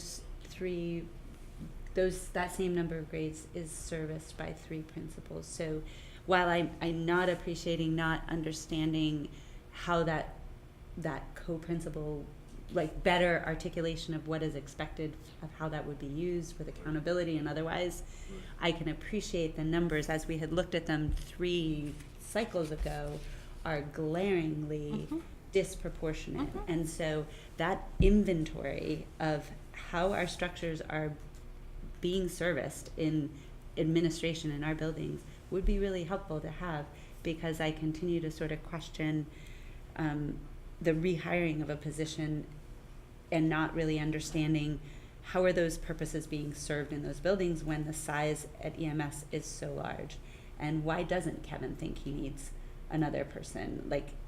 So explain how that's being served, because aren't there athletic directors the dean in of both, and so is that the athletic director? There's an athletic director. Asking I'm not asking for it now. I'm just saying I in just support, thought it was a misunderstanding of what I said.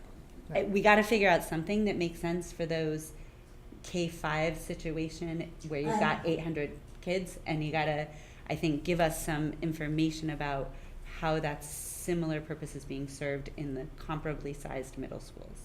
That would be really helpful evidence for us to understand what the resources are going to support. Okay. Any other guidance?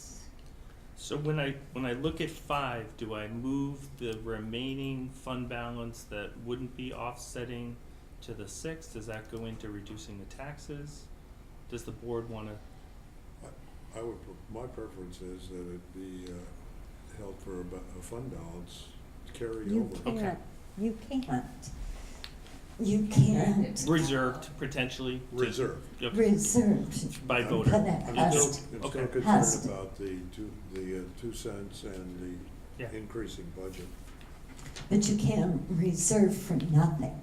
You have to have a very specific purpose to reserve. Yeah, I mean, it has to be a purpose that the voters understand and ultimately support. I mean, I think a tax stabilization fund isn't like incredibly clear of when it will be used, how it will be deployed, but it is one that a number of communities have used. Right, and I thought, did the legislature not do away with that because they were looking at that with? They have done away clearly with board assigned reserve funds.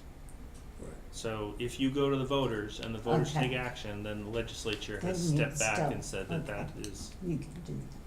Okay, Brendan? I think part of the challenge tonight was trying to absorb a very, very, very full agenda, and also a significant structural and financial proposal at this stage in the budget development process. So I'm sorry that you're not getting good guidance about what comes next, because I felt like we really didn't have enough time to have a meaningful discussion about the budget tonight. And that was because we lost our meeting last week. Right. But I think Yep. in honesty, Martha, because that big structural change is so big and different, even a heads up early in the budget process, before we had some sort of But final they numbers. didn't make the decision. Yeah. Don't you remember they were going? No, I After remember they were going to July. come last week, but the idea that there might be a major structural change would have been helpful before we had several times put out budgets that didn't have that big ask in it. So it is hard information to absorb. I'm not sure that maybe 1 week would have been all we would have needed, but it is really different, and it wasn't something we've really talked about. But, right, not specifically, but the first time the principals came, we were told that they were working on a plan, that a plan was gonna come to us. I was expecting it, maybe nobody else picked up on it, but yes. I think Diane was ahead of me. Oh, Yeah. sorry. Hi, yeah. I'm agreeing with the administration so far as to their presentation. I like the fact that you're trying to deal with the equity issues of kids dealing with behaviors and the faculty and the principals dealing with it. I think it's a nice suggestion. I like to see it fleshed out, which I think so do you. I would like to know more about the facilities scoping that you were talking about. Is that going to be in this budget, or is that going to be a project cost later? If it is a project cost later, that sounds to me like it should be in a capital plan. And then, as far as I'm concerned, then the fund balance could indeed pay for that for next to have that happen.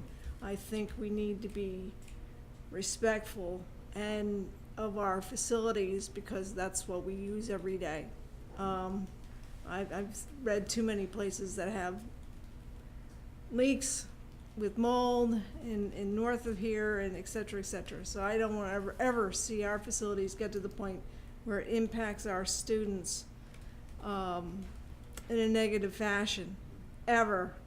I don't think this community would allow us to be that negligent of our very costly facilities.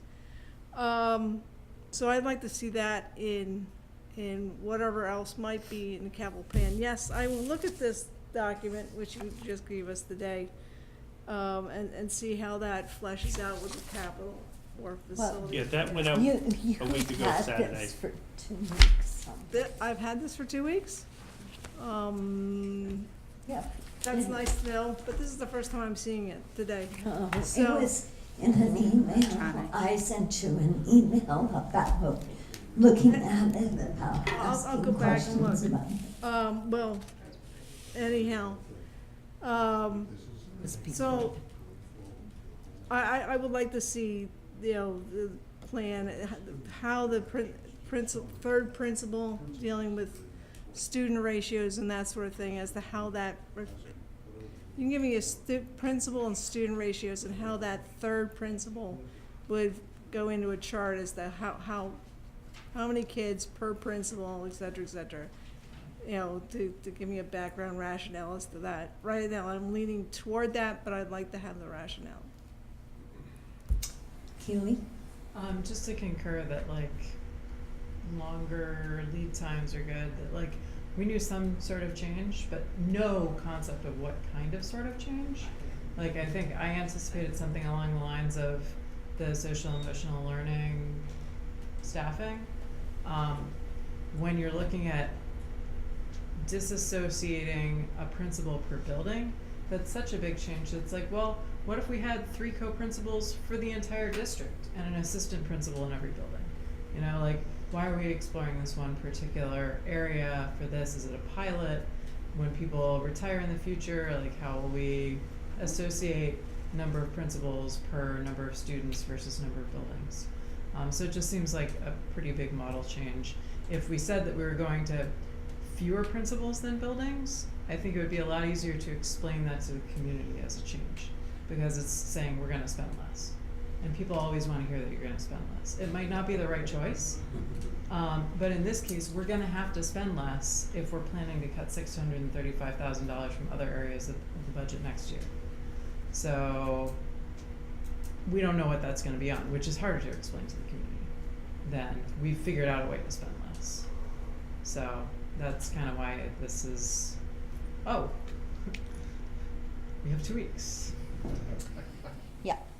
You know, the Keely makes a very valid point, because we spend the $635,000 if we do this year, but we go into it telling the public, well, there's a cliff and we're going to have to do cuts next year. My question as a taxpayer would be, why aren't you doing the cuts right now and taking the $635 out of your current budget? So the rationale as a board, I can't sit there and go forward with that rationale, just to let you know. Sometimes you have to try this. Sometimes you have to make an investment in order to find areas where you can make change. And I think that's what we're saying. The DMG report makes some really clear recommendations that would have us spend less money. But if we do that without making this kind of investment, kids are gonna suffer. That's from my perspective. And you can see from the tax calculations, I mean, anybody can just run the numbers. You can put 635 in and you have a flat tax rate. So there's also some point of like, I mean, we have a task to do, and that is not a line item budget, but it is an appropriations request to your voters. That has to be warned by March 10th, and then we have until April 10th to inform them of the validity of that, and then we have until August 29th to begin to execute the majority of it, and then we have the 10 months afterwards. So, I mean, right now we're looking at an ed spending of 61 million and a tax rate that's flat, and a tax rate that 2 years after merger is less than it was 3 years before merger. We're looking at something in which we've saved on a promise of merger nearly $1.4 million of real one-time costs. So in an economics basis, there's a whole lot of details to absorb, but recognize we get slammed with like almost anything that comes to us in August, and a lot of the things that we're nailing down in exact detail change. I mean, they're just because we haven't selected the 4,000 kids we're going to educate next year. We know a bunch of them, but we don't know all of them, and we don't know how they're going to show up in August.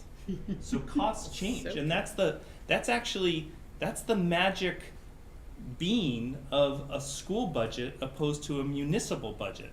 And a municipal budget, every line item has to be validated, and it has to be valid, or at the floor it can be voted to change. We're purely an appropriations budget, and is this appropriation that's been recommended to you responsible to your taxpayers? And do you believe, as you get more information, that it will be responsible to your students and your educators?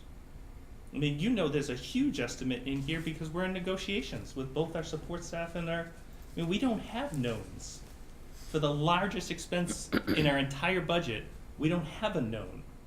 So as we go down, we can give you more detail, but some of that detail becomes its emerging information and knowledge that we have through our learning. Patrick. I mean, for what it's worth, I was asking for the differing of numbers, not because of the specific detail of the tax rate, or the taxes, or the impact. I mean, I do want to see the change of that, but more because in my head, I was not convinced by the principals tonight that they necessarily need that third one. I think there were just a lot of unanswered questions that I didn't hear answered tonight, that before I commit to hiring another person for our leadership team at a pretty substantial cost, no matter the tax rate, I just want to make sure that it's the right move. So it's not really about the end line budget for me. It's just that I want to be prepared so that for this upcoming meeting, if over the next 2 weeks I'm not convinced that that's the right move, that I know what the end result looks like. Great. So, I echo Patrick because it's obvious that they have more students per principal in the town. And so I find that unfair as you look at numbers. let's But not say I the wasn't- town, let's say at those 2 schools. Oh, that's right, because it's just the 2 schools, sorry. But, so when we do that, what my concern is, I'm not quite sure, in my own mind, it's the correct model, or how they're going to handle the teachers, the evaluations and all of that. I still wasn't persuaded, and, but I do understand the numbers, and they really are trying to deal with a large number of students versus some of the other schools, so. Okay, I'm going to wrap this up. I am going to ask you if you have specific questions or need for further information, you know, what would help you make the decisions about these new proposals tonight, most specifically, because I've certainly been asking you to ask about everything else for a couple of weeks now. So, but if anything else comes up, you know, we will have to vote on the 6th. So make sure that whatever you need, let me know about it, and we'll get information back. On the 6th, will we have the warning, what it's going to look like? Yeah. Yeah. And, okay, So, I mean, that's interesting. We may have a couple of versions of the warning, Right. but yeah, we'll have versions of the warning okay. so that everyone can see it. It will be reviewed by council before you see it. Okay. I think, Martha, mechanically, I just want to understand, and this is not, I didn't get my request to share the information that came in my email until today to Beth and Brian.